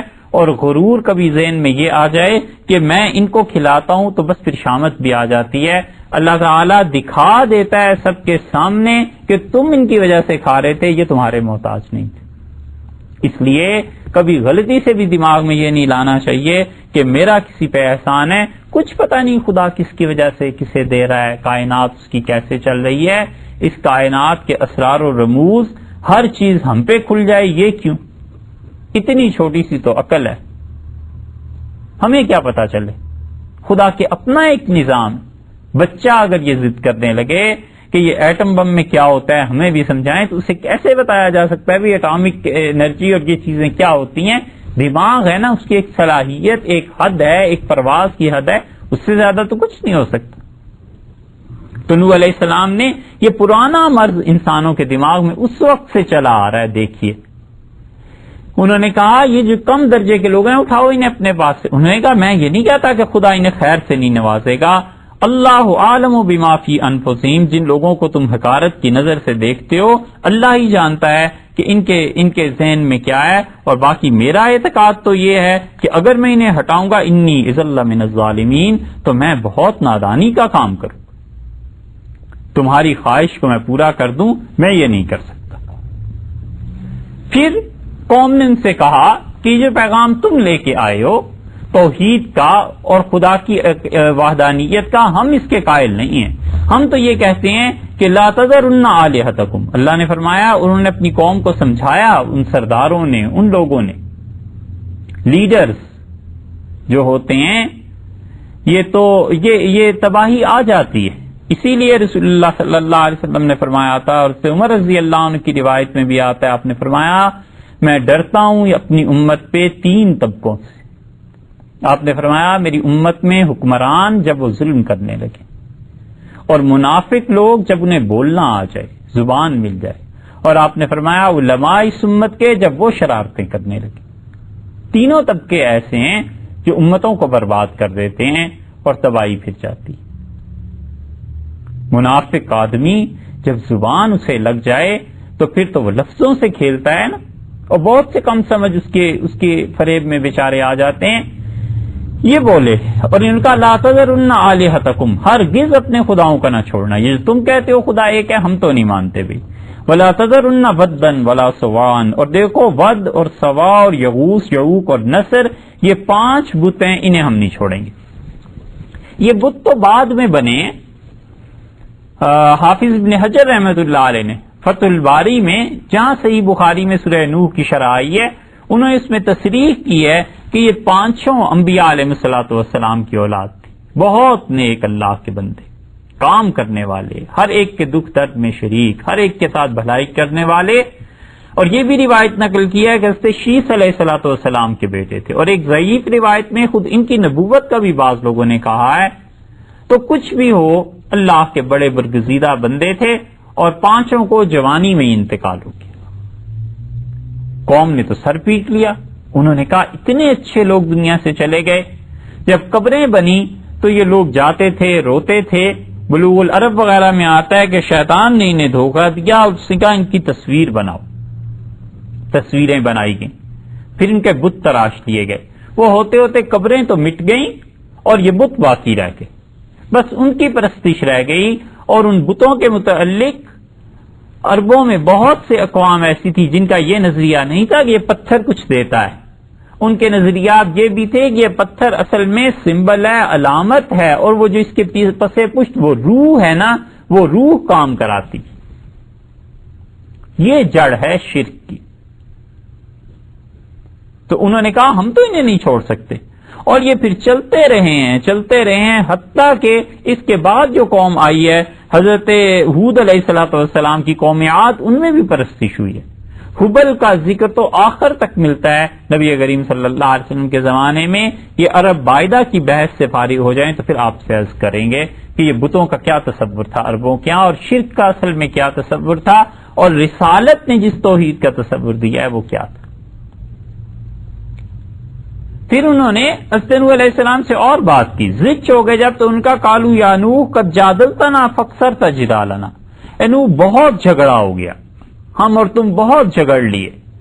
950 برس ایک آدمی سمجھاتا رہے اپنی قوم کو. کوئی تحمل کی حد ہے؟ کوئی سمجھانے کی بھی حد ہو؟ 950 برس گزار دیے سمجھا کے. قوم نے کہا بہت جھگڑ لیے ہم اور تم، فاتنا بما تعیدنا، یہ اب اس کو ختم کر، اور جو تو ہم سے کہتا ہے نا کہ عذاب آئے گا خدا کا ان چیزوں کا، ان کنت من الصادقین، اگر تم سچے ہو تو لے آؤ اس عذاب. یہ ہے اپنے منہ سے مانگ کے دعوت دینا کہ اس عذاب کو لے آؤ، جو تم کرنا چاہتے ہو کر لو. سوچنا چاہیے آدمی کو. اسی لیے رسول اللہ صلی اللہ علیہ وسلم نے فرمایا کہ غصے میں بھی کبھی اپنے لیے بد دعا نہ کرو، اور کبھی اپنی اولادوں کے لیے لعنت نہ بھیجنا، بد دعا نہ کرنا. اور تمہیں پتہ نہیں ہے کہ کوئی گھڑی ایسی بھی ہوتی ہے جس میں اللہ وہ سن لیتا ہے جو بندہ چاہتا ہے، تو اپنے منہ کا کہا کبھی سامنے آ جاتا ہے. یہ عورتیں کبھی کبھی کہتی ہیں نا کہ جوانی میں لاش آئی اس کی، مر جائے تو وہ پھر بچہ تو سب شرارتیں کر رہا ہوتا ہے تو دعا قبول ہو جاتی ہے. پھر 25-30 سال کی عمر میں جا کر جب لاش آتی ہے نا تو پھر ماں سر پیٹتی ہے کہ یہ کیا ہوا. اسے کیا معلوم کہ وہ جو منع کیا تھا تو کیوں ایسی بات کہی تھی، وہ تو قبول ہو گئی. اور اسی لیے اللہ نے ایک جگہ فرمایا کہ یعفو عن کثیر، ہم تو بہت سی چیزوں میں معاف بھی کر دیتے ہیں. ہر کوئی کسی کی سننے لگیں تو پھر تو یہ سارا کارخانہ قدرت کچھ کا کچھ ہو جائے. تو اس لیے کبھی بھی مانگے نہیں، کہے نہیں ایسی بات. تو انہوں نے کہا فاتنا بما تعیدنا ان کنت من الصادقین، اگر آپ سچے ہیں تو لے آئیے اس عذاب کو. انہوں نے کہا انما یاتیکم بہ اللہ ان شاء وما انتم بمعجزین. نوح علیہ السلام بولے اور انہوں نے کہا اللہ کا یہ عذاب آئے گا اور ضرور آ جائے گا اگر اللہ نے چاہا، اور دیکھو تم اللہ کو ہرانے والے نہیں. خدا کی طاقت سے ٹکر لینا، یہ سمجھنا کہ ہم اللہ کی تدبیر کا مقابلہ کر لیں گے، یہ بڑی نادانی کی چیزیں ہیں۔ انہوں نے کہا بالکل تم اللہ کو نہیں ہرا سکتے، اور پھر دیکھیے کیا ہوا۔ اللہ فرماتے ہیں وَأُوحِيَ إِلَىٰ نُوحٍ، ہم نے نوح علیہ السلام کی طرف وحی کی، اور ہم نے کہا أَنَّهُ لَن يُؤْمِنَ مِن قَوْمِكَ، تمہاری قوم میں اب کوئی آدمی مزید ایمان نہیں لائیں گے، إِلَّا مَن قَدْ آمَنَ، جو ایمان لانے والے تھے لا چکے، فَلَا تَبْتَئِسْ بِمَا كَانُوا يَفْعَلُونَ، اور ان کی حرکتوں پہ اب غم نہ کر۔ انبیاء علیہ السلام کا دل خدا نے اتنا ہی نرم بنایا ہوتا ہے، کافروں کے لیے بھی دعا کرتے ہیں کبھی کہ ہدایت دے دے، انہیں تو پوری انسانیت کی فکر ہوتی ہے، اپنا گھر ہوتا ہے، اپنا کنبہ ہوتا ہے، ایسے ہی کہ کوئی آدمی خدا کے عذاب کا مورد اور شکار نہ بنے۔ حضرت نوح علیہ السلام سے یہ انہوں نے اللہ تعالیٰ نے فرما دیا، انہوں نے کہا خدایا جب بات یہی ہے، کوئی کوتاہی نہیں ہے، ساری چیزیں کہہ دی ہیں، اور نہ ماننے والوں کی استعداد ناقص ہو گئی ہے۔ یاد رکھنا چاہیے حق کی مخالفت کرتے کرتے ایک دن طبیعت ایسی بن جاتی ہے کہ انسان باطل کو حق سمجھنے لگتا ہے۔ معدہ بگڑ جائے کسی کا تو جتنی بھی اچھی ڈائٹ اسے دیں اتنا ہی اس کو نقصان ہو جاتا ہے۔ شوگر ہو جائے تو جتنی زیادہ اچھی میٹھی چیز دیں گے اتنی اس کی صحت کے لیے نقصان ہو جائے گا۔ حق اور باطل میں بھی ایسے ہی ہو جایا کرتا ہے کہ انسان کے اندر کے مزاج میں فساد پیدا ہو جاتا ہے۔ گناہ کرتا ہے ایک آدمی، گناہ کو گناہ سمجھ کے کرتا ہے، یہ آدمی اللہ کے یہاں بخشا جا سکتا ہے، توبہ کی توفیق ہو جائے گی۔ اس سے اتنا ڈر نہیں جتنا ڈر اس سے ہے جو گناہ کرتا ہے پھر اس کی تعویل بھی کرتا ہے کہ یہ گناہ ہی نہیں ہے، تو پھر کیا ہوگا اس کا؟ گناہ بھی کرے پھر یہ کہ یہ گناہ تو نہیں ہے، ماننا چاہیے غلطی ہے، بشریت ہے، عاجزی اس سے آ جاتی ہے، اپنا عجز آ جاتا ہے سامنے، اور توبہ کی بھی توفیق ہو جاتی ہے، مانتا ہے تنہائی میں یا لوگوں کے سامنے یا اس کا اور اس کے پروردگار کا، اللہ کے سامنے بیٹھ کے تو مان لیتا ہے کہ خدایا واقعی گناہ ہو گیا ہے، معاف کر دے، میں انسان ہوں، بشر ہوں، نہیں اپنی خواہشات پہ قابو رہتا۔ یہ ہے انسانیت، بندگی، اللہ کے ساتھ تعلق۔ اور کبھی گناہ کر کے یہ سوچتا رہے کہ یہ کون سا گناہ ہے، یہ کون سی غلطی ہے، کون سا، ابھی میری عمر ہی کیا ہے، ابھی بڑے دن زندگی کے باقی ہیں، پھر وہ مزاج بگڑ جاتا ہے، اور جب مزاج بگڑ جائے پھر اس کا حل کون کرے؟ اس کا حل پھر یہ ہے کہ نوح علیہ السلام نے کہا اللہ اگر بات ایسے ہی ہو گئی ہے، رب لا تذر علی الارض من الکافرین دیارا، خدایا اس دنیا پر کسی ایک کافر کا گھر بھی باقی نہ چھوڑ، انک انتظرہم، اور اللہ اگر آپ انہیں چھوڑ دیں گے، یضلوا عبادک، یہ تیری باقی مخلوق کو بھی گمراہ کریں گے، ولا یلدوا الا فاجرا کفارا، اور اللہ ان کی آئندہ نسلیں جو ہیں نا یہ بھی فاسق و فاجر ہی ہو جائیں گی، خدایا اب ان کا کوئی گھر بھی نہ چھوڑ تو اس دنیا۔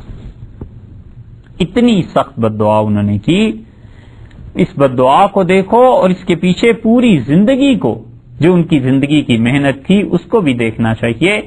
انسان تھے نا، اللہ تعالیٰ کا حکم آ گیا اور اللہ نے فرمایا کہ کشتی بناؤ، وَاصْنَعِ الْفُلْكَ بِأَعْيُنِنَا، اور اللہ نے فرمایا ہے نوح علیہ السلام کشتی بناتے تھے ہماری آنکھوں کے سامنے۔ کوئی حد ہے اس تسلی کی کہ کسی کی خاطر کسی کو مار پڑ رہی ہو، تانے مل رہے ہوں، اور محبتیں اور تعلق ایسا ہو کہ وہ کہے تم ہماری آنکھوں کے سامنے ہو، ہم سب دیکھ رہے ہیں۔ تو کہا ہماری آنکھوں کے سامنے وہ کشتی بناتے تھے، وَوَحْيِنَا، اور ہمارے حکم سے بنا رہے تھے، اور ہم نے کہا وَلَا تُخَاطِبْنِي فِي الَّذِينَ ظَلَمُوا إِنَّهُمْ مُغْرَقُونَ، اور دیکھو ان ظالموں کے بارے میں اب اور کوئی بات نہیں کہنی مجھ سے، یہ سب غرق ہونے والے۔ حَتَّى إِذَا جَاءَ أَمْرُنَا، اللہ نے فرمایا پھر جب ہمارا حکم آ گیا، وَفَارَتِ التَّنُّورُ، اور تنور سے پانی ابلنے لگا، یہ ہے جو کشتی بنا دی تھی۔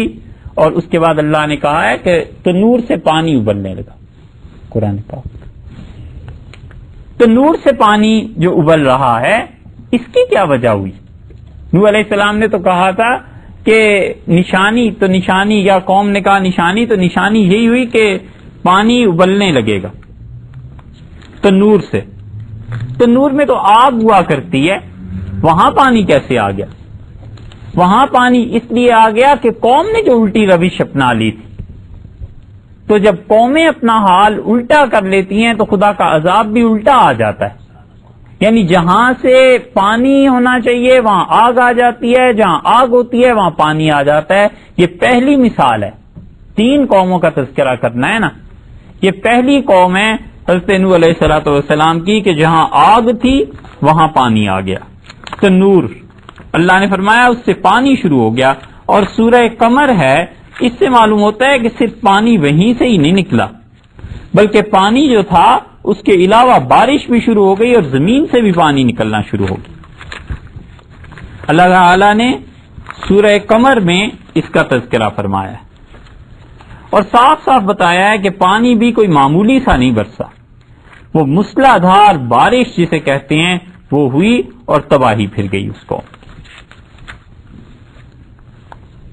سورہ قمر میں 27ویں پارے میں اللہ تعالی نے ذکر کیا ہے اسی قوم کا، اور اللہ نے فرمایا کہ کذبت قبلہم قوم نوح، نوح علیہ السلام کی قوم نے انہیں جھٹلایا تھا اس سے پہلے. فکذبوا عبدنا، ہمارے نبی صلی اللہ علیہ وسلم یہ کوئی نئی بات نہیں ہے، ایسے ہی ہوتا رہا ہے. انہوں نے ہمارے بندے کو جھٹلایا. وقالوا مجنون، اور کہنے لگے کہ تم تو پاگل ہو. وازدجر، اور ڈانٹ دیا، ڈانٹنا، اور وہ بھی حضرت نوح علیہ السلام کو.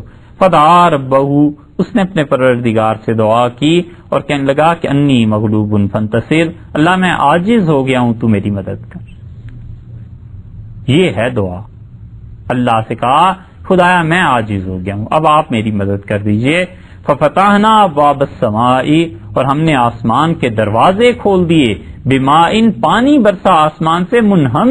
منہمر کا مطلب مسلسل لگاتار پانی برسنا شروع ہو گیا اوپر سے. وفجرنا الارض عیونا، اور ہم نے زمین کے چشمے کھول دیے. فالتقى الماء على امر، اور پانی چڑھا اس زمین پہ قد قدر، اتنا جتنا ہم نے طے کر دیا تھا.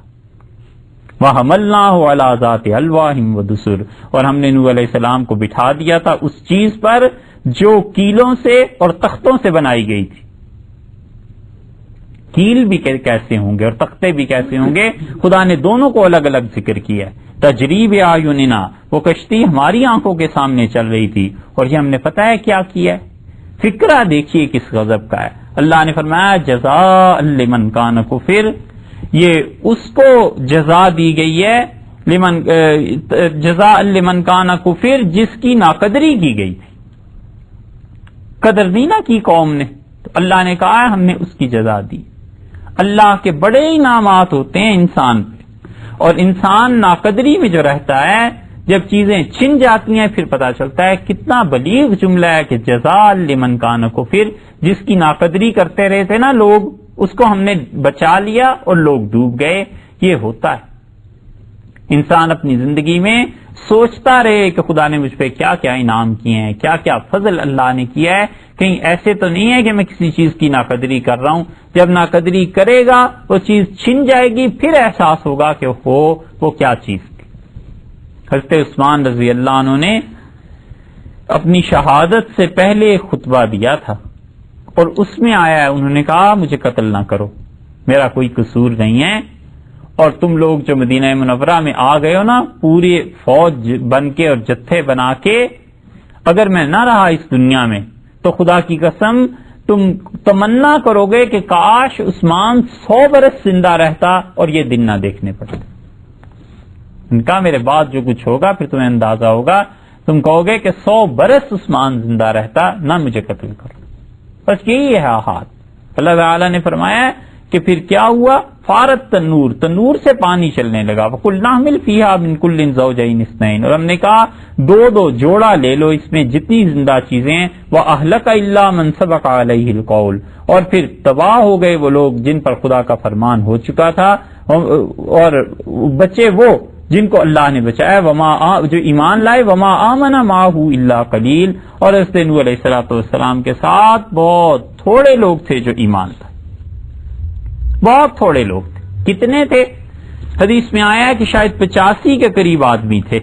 بس اس سے زیادہ لوگوں کو ایمان کی توفیق ہی نہیں ہوئی، اور وہ کشتی لے کے چلتی رہی یہاں تک کہ جودی پہاڑ پر لگی.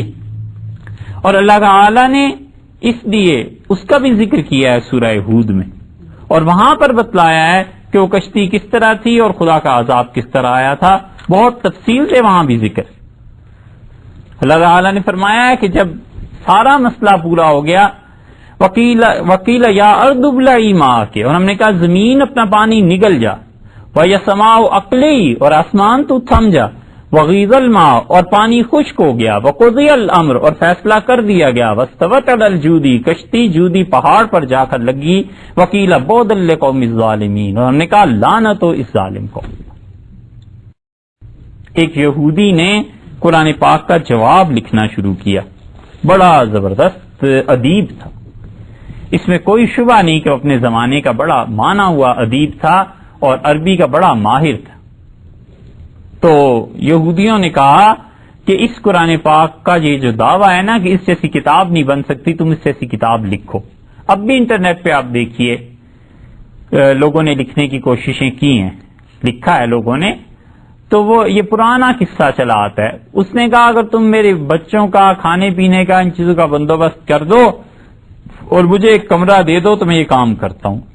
خیر اس کے سارے خواہشات پوری ہو گئیں، اس نے لکھنا شروع کیا قرآن کا جواب، اور ایک دن وہ چیخنے لگا، اس کی چیخیں سن کے لوگ آئے تو انہوں نے دیکھا وہ چیخ رہا تھا اور رو رہا تھا، اور قلم توڑ کے ٹوٹا ہوا سامنے پڑا تھا۔ تو اس نے لوگوں نے پوچھا کیا ہو گیا تمہیں؟ اس نے کہا خدا کی قسم ساری کتاب کا بھی جواب لکھ لوں تو اس آیت کا جواب نہیں لکھ سکتا، زمین، آسمان، پانی اور اپنا حکم اور جودی پہاڑ اور ظالموں پہ لعنت سب کو خدا نے ایک آیت میں جمع کر دیا۔ اس نے کہا اس آیت کا جواب نہیں ہو سکتا۔ اللہ نے کہا وقیلا یا ارض ابلعی، زمین کو ہم نے کہا، زمین کو کہا گیا کہ نگل لے اپنا پانی ماء کے، ویا سماء اقلعی، اور آسمان تو تھم جا، وغیض الماء، اور پانی خشک ہوا، وقضی الامر، اور جو کام تھا وہ پورا ہو گیا، واستوت علی الجودی، کشتی جودی پہاڑ پر جا رکی، وقیل بعدا للقوم الظالمین، اور یہ کہا گیا کہ ظالموں کی قوم پر لعنت ہو اللہ۔ یہ جودی پہاڑ جو ہے اس کا ذکر تورات میں بھی آتا ہے، لیکن تورات میں ارارات کے نام سے کوہستانی سلسلہ ہے، کردستان کے علاقے میں ہے، اب بھی پائے جاتے ہیں۔ اور جب مسلمانوں نے عراق کو فتح کیا اور صحابہ کرام رضی اللہ عنہم یہاں پہنچے تھے تو حدیث میں آیا ہے، اس کو امام بخاری رحمۃ اللہ علیہ نے اپنی تاریخ میں بھی نقل کیا ہے، اور جگہوں پر بھی آیا ہے، اور سورہ قمر کی تفسیر میں طبری رحمۃ اللہ علیہ نے بھی اپنی سند سے نقل کیا ہے کہ مسلمان جب یہاں پہنچے ہیں جودی پہاڑ کے نزدیک تو ان میں سے بعض حضرات کو وہ کشتی نظر بھی آئی، اور باقرزہ کے نام سے ایک وہاں پہ بستی پائی جاتی ہے، کہتے ہیں کہ وہاں اس کشتی کے آثار تھے۔ اسی طرح اب بھی جودی پہاڑ موجود ہے، اور اسی نام سے جودی پہاڑ ہی کے نام سے موجود ہے، اور لوگ کہتے ہیں کہ وہاں نوح علیہ الصلوۃ والسلام کی کشتی پائی جاتی۔ بہت سے لوگ گئے ہیں، اور یہاں تک کہ بعض یہ جو یورپین ہیں انہوں نے لکھا ہے کہ جہاز وہاں سے جب گزرتے ہیں تو وہ کشتی اب بھی نظر آتی ہے۔ دو سوالات اس سلسلے میں پیدا ہوتے ہیں۔ ایک سوال تو یہ پیدا ہوتا ہے کہ کیا حضرت نوح علیہ السلام کا یہ طوفان پوری دنیا میں آیا تھا؟ اور اس پہ دونوں طرف تاریخ میں آ رہا ہے، شریعت نے تو کچھ اس کے بارے میں کہا نہیں، اور بہت سے فقہا اور محدثین جو اس طرف گئے ہیں تو وہ کہتے ہیں کہ اب دنیا کی کھدائی جہاں بھی ہوئی ہے یا بڑے بڑے پہاڑوں پہ جو لوگ پہنچے ہیں، اوپر بھی گئے ہیں، تو وہاں بھی وہ کہتے ہیں کہ بہت سے ایسے جانور ملے ہیں جن جانوروں کا خشکی میں وجود ہی نہیں ہو سکتا، تو پانی کے بغیر رہ نہیں سکتے۔ پھر ایک رائے انہوں نے یہ بھی دیا ہے کہ وہ کہتے ہیں اس زمین پر کئی بار پانی کے ایسے طوفان آئے، اور جو دوسرے ہیں جن کی رائے میں زیادہ وزن ہے اور زیادہ علماء اسلام بھی جس طرف گئے ہیں، وہ کہتے ہیں اصل میں آبادی اس زمانے میں حضرت نوح علیہ السلام کے دور میں تھی محدود اتنی، اور اسی علاقے میں عذاب آ گیا تھا، ساری دنیا میں پانی نہیں پھیلا بلکہ وہ وہیں پھیلا ہے، اسی علاقے میں آبادیاں تھیں وہی ختم ہو گئیں، اور جودی پہاڑ تک کشتی چلی گئی، اور وہاں پہ حضرت نوح علیہ السلام کی کشتی لگ گئی، جو قرآن نے بتایا ہے 250 قبل مسیح میں۔ بابل میں ایک وہ پریسٹ تھے، مذہبی رہنما تھے، بیروسس اس کا نام تھا، انہوں نے اپنے علاقے کی تاریخ لکھی ہے، اور اس میں بھی انہوں نے ذکر کیا ہے کہ حضرت نوح علیہ السلام کی کشتی یہاں آئی تھی۔ یہ ہے تو بہت سی جگہوں پہ یہ حوالہ مل جائے گا، مگر انٹرنیٹ میں اگر کبھی آپ اس کو ڈالیں نا BERASUS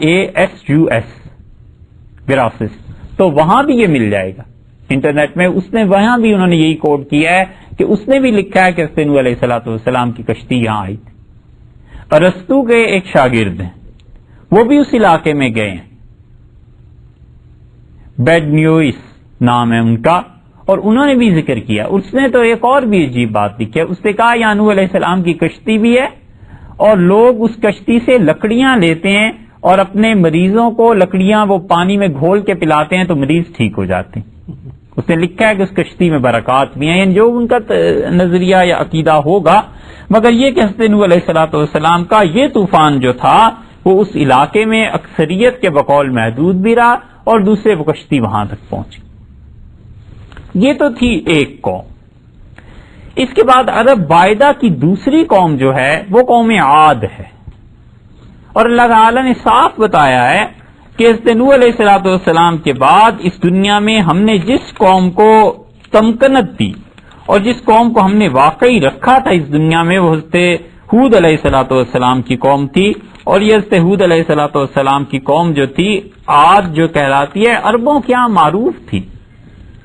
عادی عربی میں پرانی چیز کو کہتے ہیں، حتیٰ کہ اردو میں بھی استعمال ہوتا ہے کہ تم تو اس چیز کے عادی ہو گئے ہو، عادت پڑ گئی ہے، یعنی مطلب یہ کہ بہت دنوں سے اس کام کو کر رہے.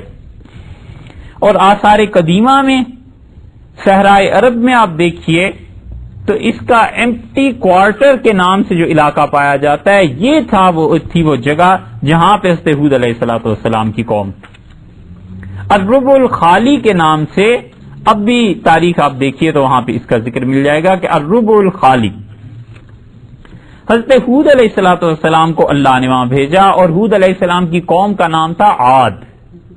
آج جن تین عرب بائدہ کی وہ اقوام جو دنیا سے مٹ گئی ان کا تذکرہ کرنا ہے، اس میں سے دوسری قوم یہ عرب عادی تھے اور یہ عرب بائدہ تھے. اور عاد، قوم عاد جو ہے وہ حضرت ہود علیہ الصلوۃ والسلام کی قوم کہلاتی ہے.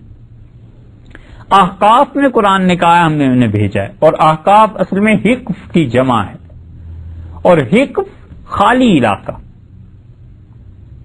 ایک طرف اگر اس کی حدود دیکھنا چاہیں تو آسان سی بات ہے کہ شام اور یمن کے درمیان جو صحرا ہیں یہ وہ علاقہ ہے، اور عمان سے یمن تک یہ ساری قوم آباد تھی، اور وہاں پر الربع الخالی میں اب تک لوگ نہیں جا سکے. اس دنیا کے وہ حصے جنہیں اب تک لوگ نہیں دیکھ سکے اس میں وہ الربع الخالی ہے. ایمپٹی کوارٹر کے نام سے کبھی آپ دیکھیے اس میں انٹرنیٹ میں یا کتابوں میں تو الربع الخالی. 1843 میں ایک فوجی مہم گئی تھی، ایک فوجی گیا اور اس نے خود اسی نام سے ایک کتاب لکھی ہے، ایمپٹی کوارٹر کے نام سے، اور اس نے اپنا مشاہدہ لکھا. اس نے کہا عرب جانے کے لیے تیار نہیں تھے کوئی بھی، اور میں ایک خاص حد تک گیا ہوں اور میں نے وہاں جا کر شاکول پھینکا. شاکول ہوتا ہے نا جسے معمار استعمال کرتے ہیں دیواروں میں چنائی وغیرہ کے لیے.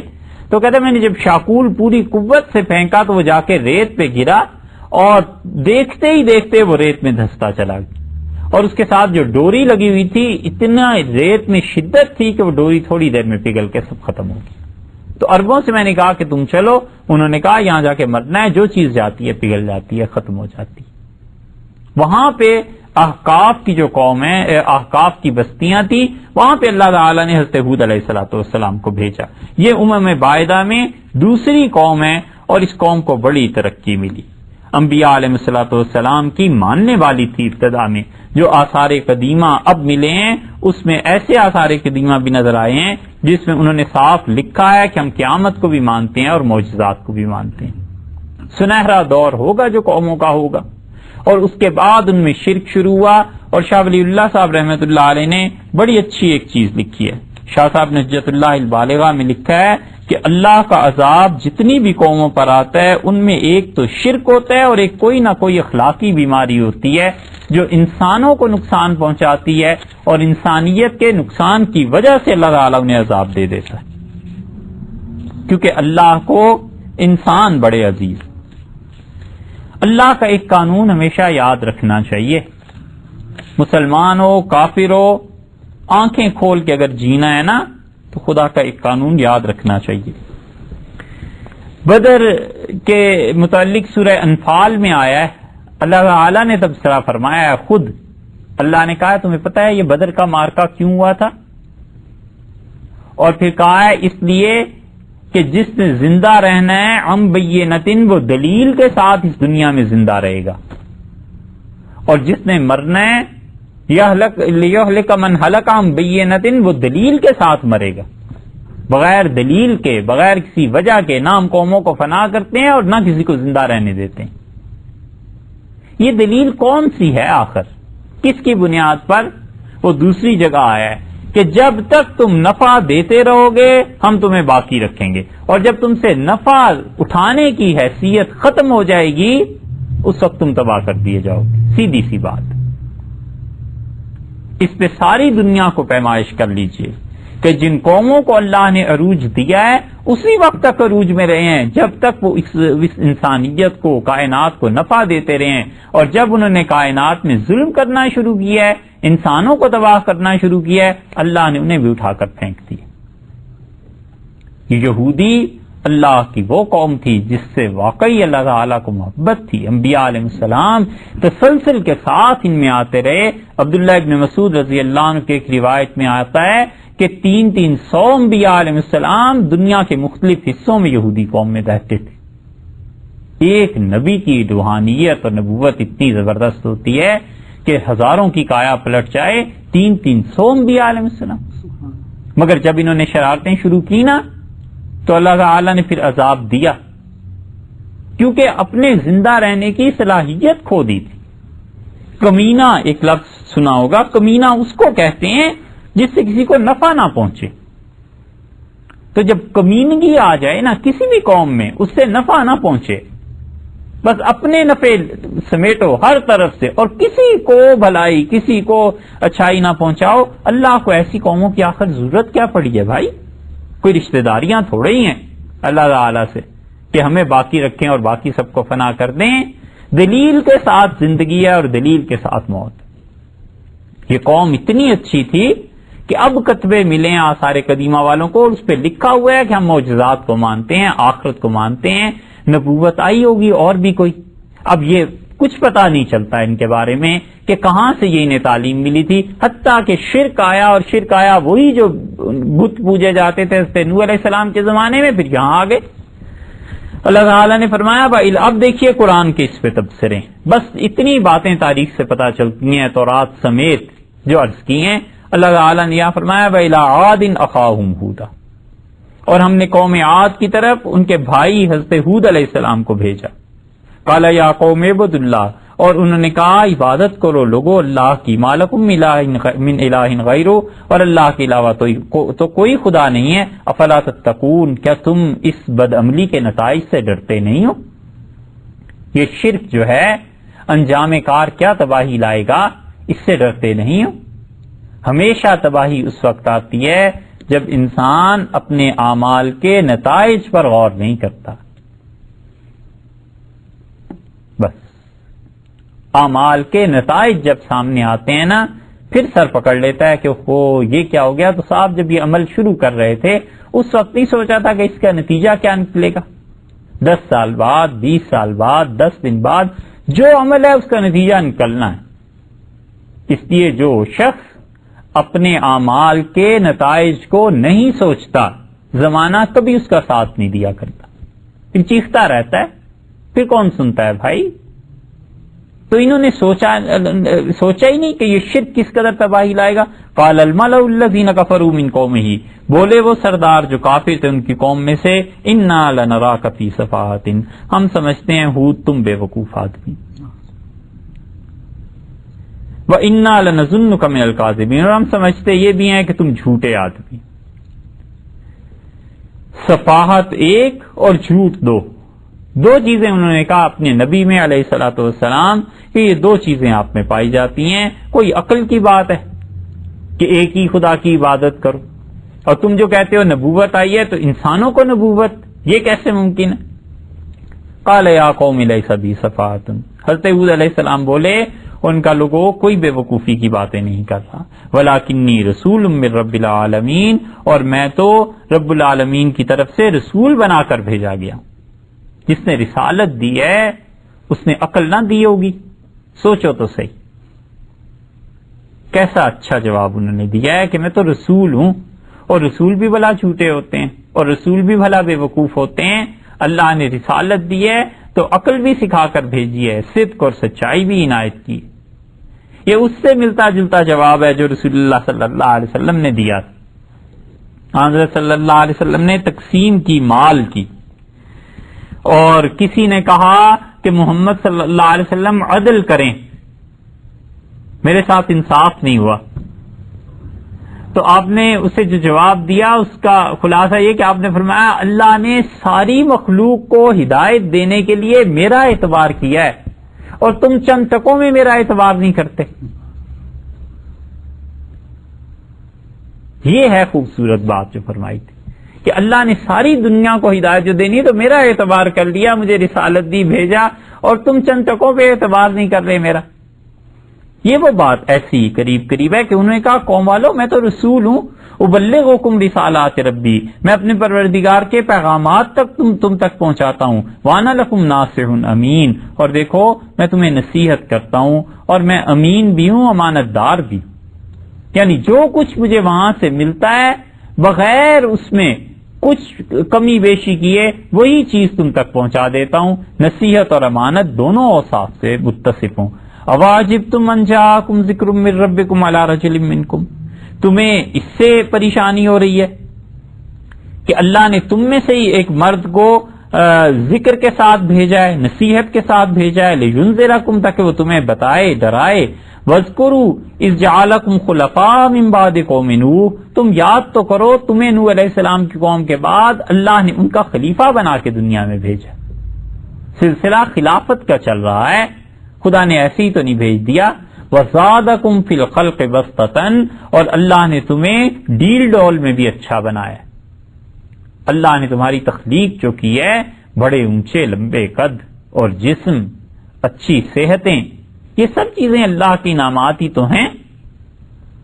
اسی لیے جتنے لوگ بھی صحت کے بارے میں پرواہ نہیں نہ کرتے، انہیں یہ خیال نہیں ہوتا کہ یہ جو مشینری ہے یہ سرکاری ہے، یہ اپنی چیزیں تھوڑے ہی ہیں۔ بخار ہو گیا ٹھیک ہے جی ٹھیک ہو جائے گا، اور بخار کی وجہ سے اور کوئی ڈیمیج ہو گئی چیز تو پھر کیا ہوگا؟ کوئی پوچھے گا ہی نہیں کہ بھئی یہ تو ہم نے دیا تھا جسم، یہ تمہارا اپنا تھوڑا ہی تھا، یہ تو ہماری چیزیں تھیں، اس کی حفاظت ضروری تھی۔ یہ سب کی سب چیزیں ایسی ہیں سوچنے کی کہ اللہ ہی مالک ہے، اور خدا کو اپنی صلاحیتوں کا بھی جواب دینا ہے اور جسم کا بھی جواب دینا ہے کہ جو صلاحیتیں اللہ نے دی تھیں وہ کہاں استعمال ہو گئیں، کہاں لگ گئیں۔ تو انہوں نے کہا دیکھو اللہ نے تمہیں اتنا اچھا ڈیل ڈول اور صحت اور جسم سب کچھ عنایت کیا ہے، فاذکروا آلاء اللہ لعلکم تفلحون، اور دیکھو یہ جو دن ہیں اللہ کے ان کو تم یاد کرو، اللہ نے جن دنوں میں تم پر انعام کیا تھا، اللہ کی نعمتیں جو تم پر ہوئی تھیں انہیں یاد کرو، اور پھر تم فلاح پا جاؤ گے۔ رسول اللہ صلی اللہ علیہ وسلم سے کسی نے بڑی اچھی چیز پوچھی، اس سے کہا اللہ کے رسول جب مصیبت اور پریشانی آتی ہے تو بندہ دعا مانگتا ہے اللہ سے، آپ کوئی ایسی چیز بتا دیجئے کہ دعا اس وقت قبول ہو جایا کرے۔ تو آپ نے فرمایا تم خوشی کے اوقات میں اللہ سے دعا مانگا کرو تو اللہ تعالیٰ غم کے اوقات میں تمہیں نہیں چھوڑے گا، کیونکہ بالعموم غفلت جو طاری ہوتی ہے نا وہ اسی وقت ہوتی ہے جب انسان بے نیاز ہو جاتا ہے، پیٹ بھر کے کھانے کو ملے نا تو پھر زیادہ نخرے آ جاتے ہیں، یہ چیز کیسی پکی ہے اور یہ کیا ہوا، اور بھوک لگی ہوئی ہو سخت تو پھر گھر پہنچتے ہی سب سے پہلے جو کچھ ہو کھانے کی فکر کرو، بعد میں دیکھیں گے کیا ہے کیا نہیں۔ تو جب پیٹ بھر جاتا ہے، اللہ تعالیٰ نے قرآن میں کہا ہے کہ تم نے کبھی دیکھا ہے انسانوں کی شرارتیں؟ ان الانسان لیطغی، اور انسان ہماری نافرمانی کرتا ہے، الراہ استغنا، جب وہ بے نیاز ہو جاتا ہے، جب کوئی ضرورت ہی نہیں رہتی اللہ میاں سے تو پھر تو سرکشی سوجتی ہے، اور جب یہ احساس ہو کہ مجھے پھر وہیں جانا ہے، پھر ادھر ہی منہ لگنا ہے اور پھر انہی کے سامنے بیٹھنا ہے، تو خوشی کے ایام میں بھی یاد رہتا ہے۔ تو فرمایا خوشی کے دن یاد کرو۔ انہوں نے قالوا اجئتنا لنعبد اللہ وحدہ، وہ بولے اور کہنے لگے کہ تم ہمیں ہود یہ سکھا رہے ہو کہ ہم اکیلے اللہ کی عبادت کریں. وَنَذَرَ مَا كَانَ يَعْبُدُ آبَاؤُنَا، اور ہمارے آباء و اجداد جن کی عبادت کرتے رہے کہ ہم انہیں چھوڑ دیں، ان خداؤں کو ترک کر دیں. فاتنا بما تعدنا، جس کا وعدہ آپ کرتے ہیں نا عذاب کا، لے آئیے وہ ان کنت من الصادقین، اگر تم سچے، لے آؤ اس عذاب کو. قال قد وقع علیکم من ربکم رجس وغضب، حضرت ہود علیہ السلام بولے اور انہوں نے کہا کہ یقین مانو تمہارے پروردگار کی طرف سے تم پر عذاب اور غضب بس آ ہی گیا ہے. یعنی یہ تمنا کا اظہار کرنا کہ وہ عذاب آ جائے ہم پہ اور وہ تباہی آ جائے، اس تمنا کا اظہار بس اب آ ہی گیا ہے جب اپنے منہ سے مانگ رہے. اتجادلوننی فی اسماء، تم ناموں پہ مجھ سے جھگڑتے ہو، سمیتموہا انتم وآباؤکم، جو تم نے اور تمہارے آباء و اجداد نے رکھ لیے تھے، ما نزل اللہ بہا من سلطان، ان کی کوئی دلیل خدا نے نازل نہیں کی. ایک بت کا یہ نام رکھ لیا ہے کہ یہ مشکلات میں کام آئے گا، ایک بت کا یہ نام رکھ لیا ہے کہ یہ لکشمی ہے، دولت اس سے ملے گی، ایک بت کا کوئی اور نام رکھ لیا ہے. وہ کہتے ہیں یہ نام تو تم نے خود رکھے ہیں، اللہ نے تو کوئی اس کی دلیل نازل نہیں کی تھی.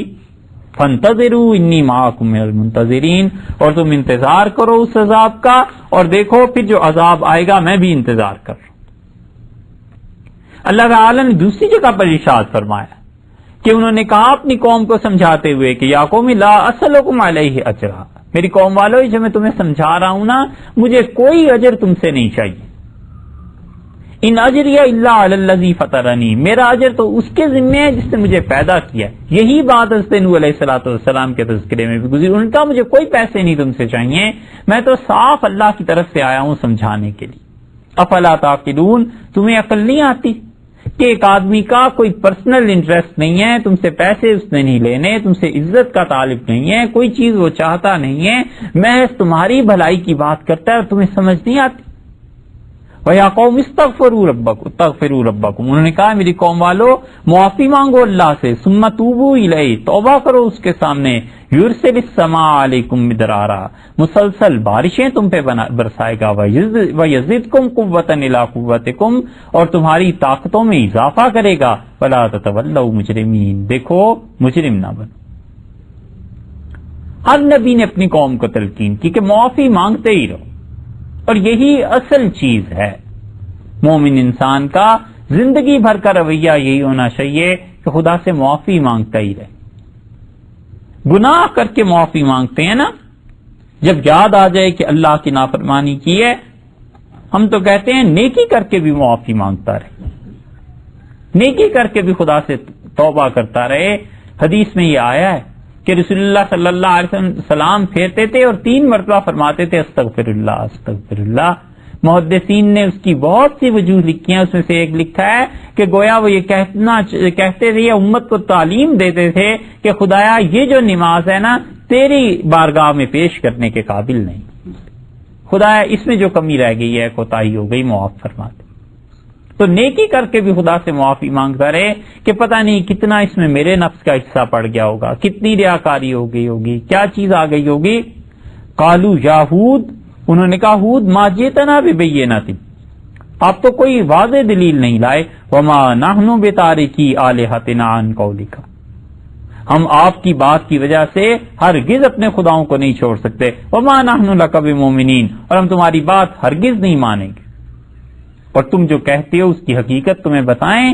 ان نقول الا تراک بعض آلہتنا بسوء، ہم تو یہ سمجھتے ہیں کہ یہ جن ہمارے خداؤں کی تم مخالفت کر رہے ہو نا، ان میں سے کسی کی مار تم پر پڑ گئی. یہ ہے عقل کا ٹھکانہ کہ بجائے اس کے کہ خدا کی طرف رجوع کرتے، انہوں نے کہا ضرور ان میں سے کسی کی مار تم پر پڑ گئی ہے. قال انی اشہد اللہ، حضرت ہود علیہ السلام بولے اور انہوں نے کہا میں اللہ کی قسم کھاتا ہوں، اللہ کو گواہ بناتا ہوں. یہ ہے توحید اللہ کی. واشہدوا، اور تم سب بھی گواہ رہو، میں صاف کہتا ہوں کہ انی بریء مما تشرکون، تم پروردگار کے ساتھ جس کو شریک ٹھہراتے ہو میں ان سب سے بیزار ہوں، کچھ نہیں ہو سکتا ان سے. من دونہ فقیدونی جمیعا، تم پھر ایسے کرو کہ اپنے ان سارے معبودوں کو اکٹھا کرو اور تم بھی مل جاؤ. ثم تنظرون، اور پھر دیکھو جو تم میرے خلاف ذرہ برابر بھی کوئی تدبیر کر سکتے ہو، نہ کمی نہ چھوڑنا، ذرہ برابر بھی کرو، اب جو تمہارا جی چاہے۔ انی توکلت علی اللہ، میں نے بھروسہ کر لیا ہے اللہ پر۔ کون اللہ؟ ربی و ربکم، میرا بھی پروردگار ہے اور تمہارا بھی۔ تم کہتے ہو مجھ پہ تمہارے معبودوں کی مار پڑ گئی ہے۔ ما من دابۃ الا هو آخذ بناصیتھا، یاد رکھو اس زمین پر کوئی زندہ چیز ایسی نہیں ہے کہ جس کی پیشانی کے بالوں سے میرے پروردگار نے اسے نہ پکڑا ہوا۔ یہ ہے خدا کی توحید۔ تم کہتے ہو مار پڑ گئی ہمارے خداؤں کی، تم سب مل کے میرے خلاف کچھ کرو جو تمہارے جی میں آئے، تم تو دیکھو اللہ پہ میں نے بھروسہ کیا ہے، اور گواہ رہنا اس زمین میں کوئی چیز ایسی نہیں، دابہ جو زمین پہ رینگتی ہو، چلتی ہو، جس میں زندگی ہو، الا ہوا آخذ بناصیتھا، مگر اس کی پیشانی کی یہ بال میرے پروردگار کے قبضے میں ہے، اللہ نے پکڑ رکھا ہے۔ ان ربی علی صراط مستقیم، اور میرا پروردگار وہ تو ایسا ہے کہ حق اور عدل کی راہ پر ہے، اس سے کیا ظلم نہیں ہے۔ فَإِن تَوَلَّوْا، اور اگر تم میری بات سے منہ پھیر لو، فَقَدْ أَبْلَغْتُكُم مَّا أُرْسِلْتُ بِهِ إِلَيْكُمْ، تو میں تو تم تک پہنچا چکا اللہ کا پیغام جو میں نے پہنچانا تھا۔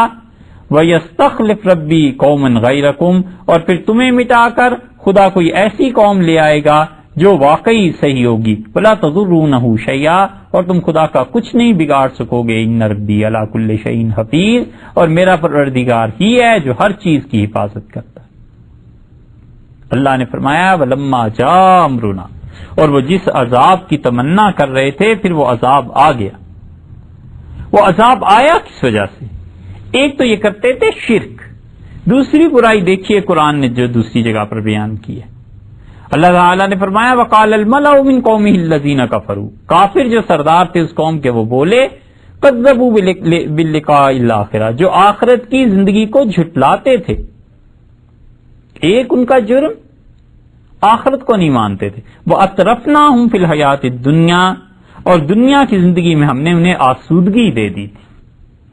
یہ جو آسودگی مل جاتی ہے نا، اور آرام اور امن سے کھانے کو مل جاتا ہے، کئی مرتبہ بڑی تباہی بھی لے آتا ہے۔ انہوں نے کہا ما ھذا الا بشر مثلکم، یہ ہود کیا ہیں، ہم جیسے انسان ہی تو ہیں۔ یاکل مما تاکلون، یہ بھی ایسے ہی کھاتا ہے جیسے تم لوگ کھاتے ہو۔ ویشرب مما تشربون، اور جیسے تم پیتے ہو ویسے یہ بھی پیتا ہے۔ ولئن اطعتم بشرا مثلکم، اور تم نے اپنے جیسے ایک آدمی کی اگر بات مان لی، انکم اذا لخاسرون، لوگو یہ تو بڑا نقصان ہے، ہم اس کی بات کیوں مانیں بھائی؟ وجہ کھانے پینے میں ہم سب برابر ہیں، پیمانہ کھانے پینے کو رکھا ہوا تھا تولنے کا، تو اسی پہ تول سکتے تھے۔ انہیں یہ سمجھ نہیں آئی کہ اس کے پیچھے تو کوئی اور طاقت ہے۔ مسلمہ کذاب نے رسول اللہ صلی اللہ علیہ وسلم کو لکھا تھا نا کہ یہ جو فتح ہو گئی ہے تو عرب اب مجھے بھی اپنے اس میں شریک کر لو۔ اس نے دیکھا ایک آدمی اٹھا ہے، نبوت کا دعویٰ کیا ہے، اور 20-22 برس کے عرصے میں سارے عرب اس کے زیر نگین ہو گئے ہیں، تو ہم بھی اٹھے نبوت کا دعویٰ کریں، یہی کچھ ہوگا۔ اور ان کے ساتھ تو قریش ان کا قبیلہ بھی نہیں تھا، میرا قبیلہ میرا ساتھ بھی دے گا، یہ سب کچھ سوچ لیا، اور یہ نہیں سوچا کہ اس کے پس پشت تو وہی تھی، وہ تو حقیقتاً خدا کا رسول ہے، اسے تو اللہ کی طرف سے مدد ملتی ہے۔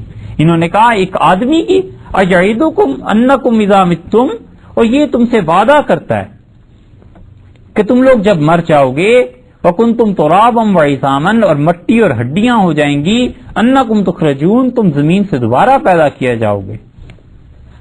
اچھا، ہیہات، اوہو، یہ کیسی باتیں،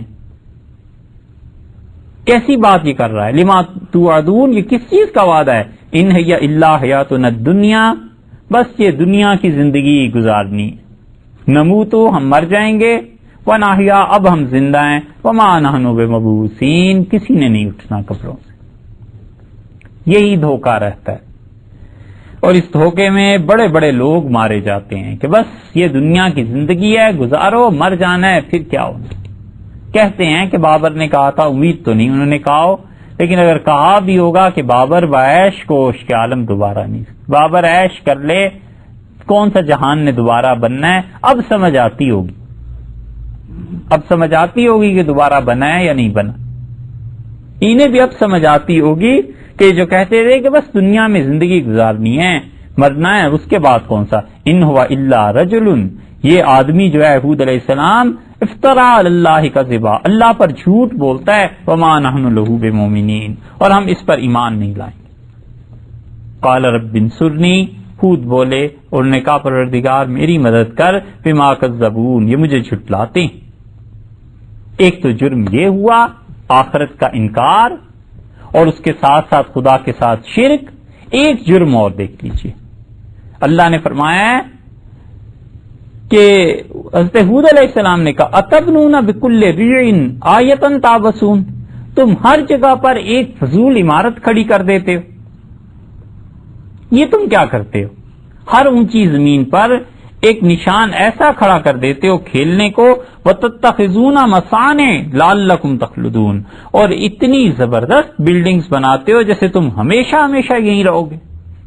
اب جو ان کی بلڈنگ سامنے آئی ہیں، اب جو آثار قدیمہ سے چیزیں نکلی ہیں، صرف ایک بلڈنگ کے متعلق مورخین نے لکھا ہے کہ 36 فٹ پہ جا کے اس کا چھت پڑا اور 40 منزلہ ہے وہ۔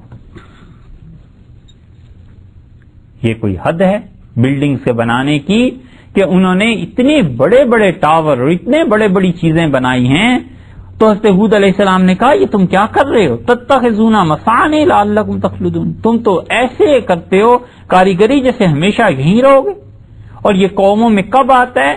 جب ضرورت کے گھر بن جائے نا، تو پھر یہ شوق شروع ہوتا ہے کہ اب ایسی چیز بناؤ ویسی چیز بناؤ۔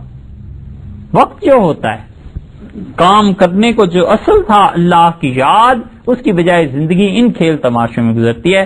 اور پھر انہوں نے کہا فَإِذَا بَطَشْتُمْ جَبَّارِينَ، اور جب تم ہاتھ ڈالتے ہو کسی پہ تو ظلم کا پنجہ ڈالتے ہو۔ یہ ہے شاہ ولی اللہ صاحب رحمۃ اللہ علیہ کی تعبیر کہ ایک تو شرک، آخرت کا انکار، اور دوسرے یہ ظلم کہ ہر ایک کے ساتھ ظلم، جس کو دیکھا تو بوجھ لیا۔ فَاتَّقُوا اللَّهَ وَأَطِیعُونِ، ڈرو اللہ سے۔ اب جب وہ نہیں ڈرے، انہوں نے کہا اس اللہ سے ڈرو امدکم بما تعلمون، جس اللہ نے تمہیں مہلت دی ہے۔ اور مہلت کیسے دی ہے؟ امدکم بنعام، اللہ نے تمہیں جانور دیے، وہ بنین، خدا نے بیٹوں سے نوازا ہے۔ بہت بڑا اللہ کا یہ بھی تو ایک انعام ہے کہ کسی آدمی کو اپنے مشن کے لیے خیر کا ہو شر کا ہو دوست مل جائے۔ قرآن پاک میں دوسری جگہ آیا ہے، اللہ نے فرمایا یہ کافر آپ کی توہین اس لیے کرتا ہے کہ ہم نے اس کے گھر میں اس کی ساری اولاد جمع کر دی۔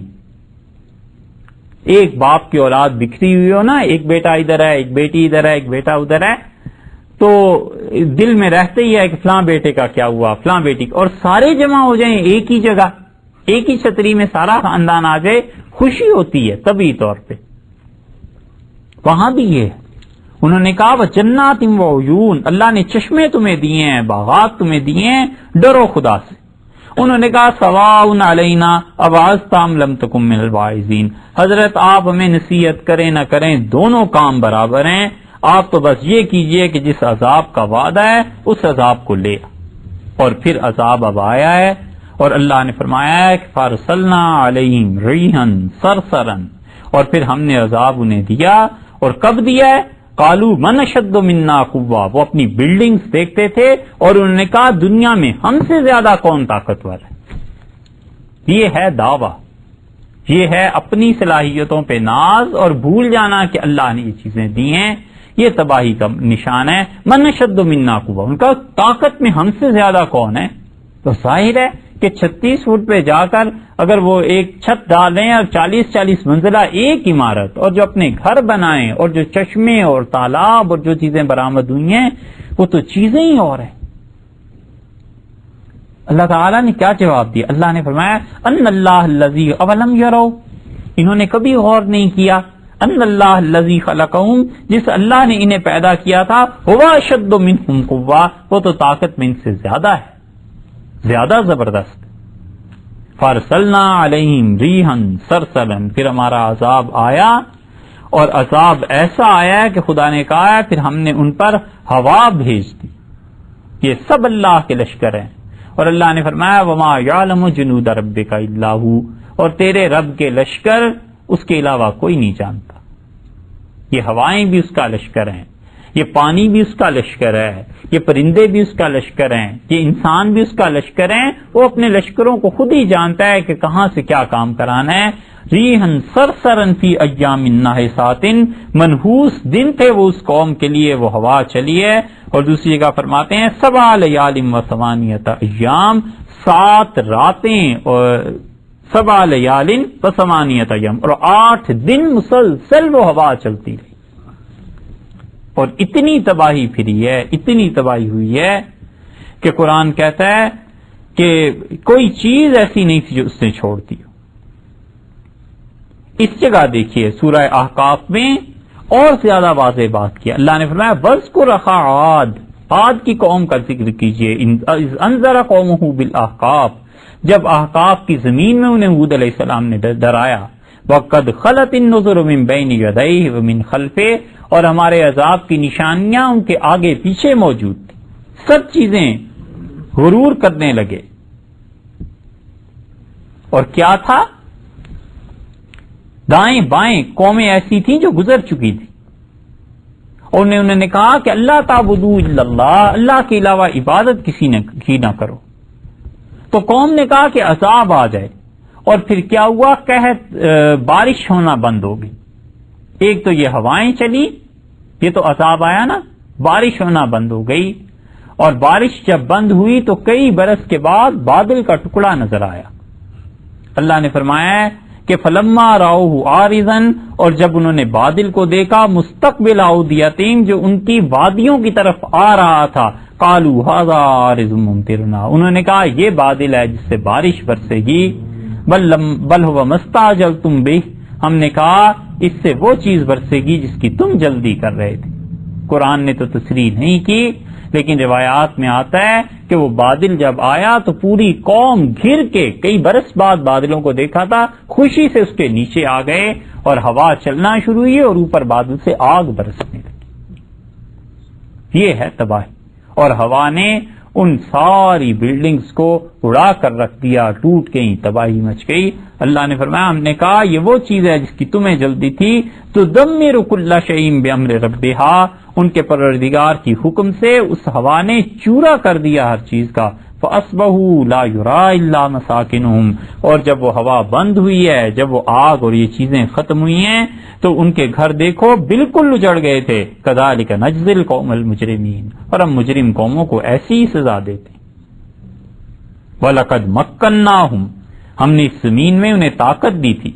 اِن مَكَّنَّاكُمْ فِيهِ، اور ایسی طاقت دی تھی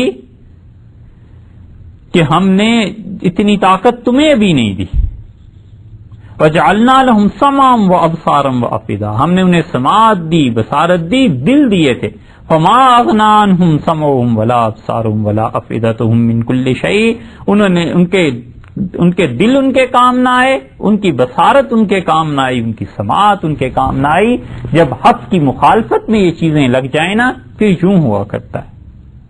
اِذْ كَانُوا يَجْحَدُونَ بِآيَاتِ اللَّهِ، اللہ کی نشانیوں کا مذاق اڑاتے تھے، انکار کرتے تھے حق کا. وَحَاقَ بِهِم مَّا كَانُوا بِهِ يَسْتَهْزِئُونَ، اور چمٹ گیا وہ عذاب جس عذاب کا یہ مذاق اڑایا کرتے تھے. یہ رسول اللہ صلی اللہ علیہ وسلم کو بتایا جا رہا ہے. اس کی وجہ یہ کہ اللہ نے کہا ابھی تو مکہ والوں کو اتنی طاقت نہیں دی جتنی طاقت اس قوم کو ملی تھی جو ہود علیہ الصلوۃ والسلام جہاں بھیجے گئے تھے. یہ دوسری قوم تھی عرب بائدہ میں سے جن کا تذکرہ خدا نے ختم کر دیا. تیسری قوم اس کے بعد آتی ہے قوم سمود، اور پھر اس کے بعد حضرت ابراہیم علیہ السلام اور لوط علیہ السلام کا دور شروع ہوتا ہے. اور حضرت ابراہیم علیہ السلام کے اولاد میں اسماعیل علیہ السلام، اور وہیں سے نبی کریم صلی اللہ علیہ وسلم کا خاندان آگے کو الگ ہوتا ہے. اس لیے مناسب معلوم ہوا کہ پہلے یہ عرب بائدہ جو تھے، یعنی جو عرب مٹ چکے ہیں، ان کی 3 اقوام کا ذکر کیا جائے یا 4 کا، اور پھر اس کے بعد عرب عاربہ یعنی جو عرب رہنے والے ہیں، بسنے والے ہیں، جن کی آبادیاں اب تک ہیں، پھر ان کا تذکرہ شروع کریں انشاءاللہ کل.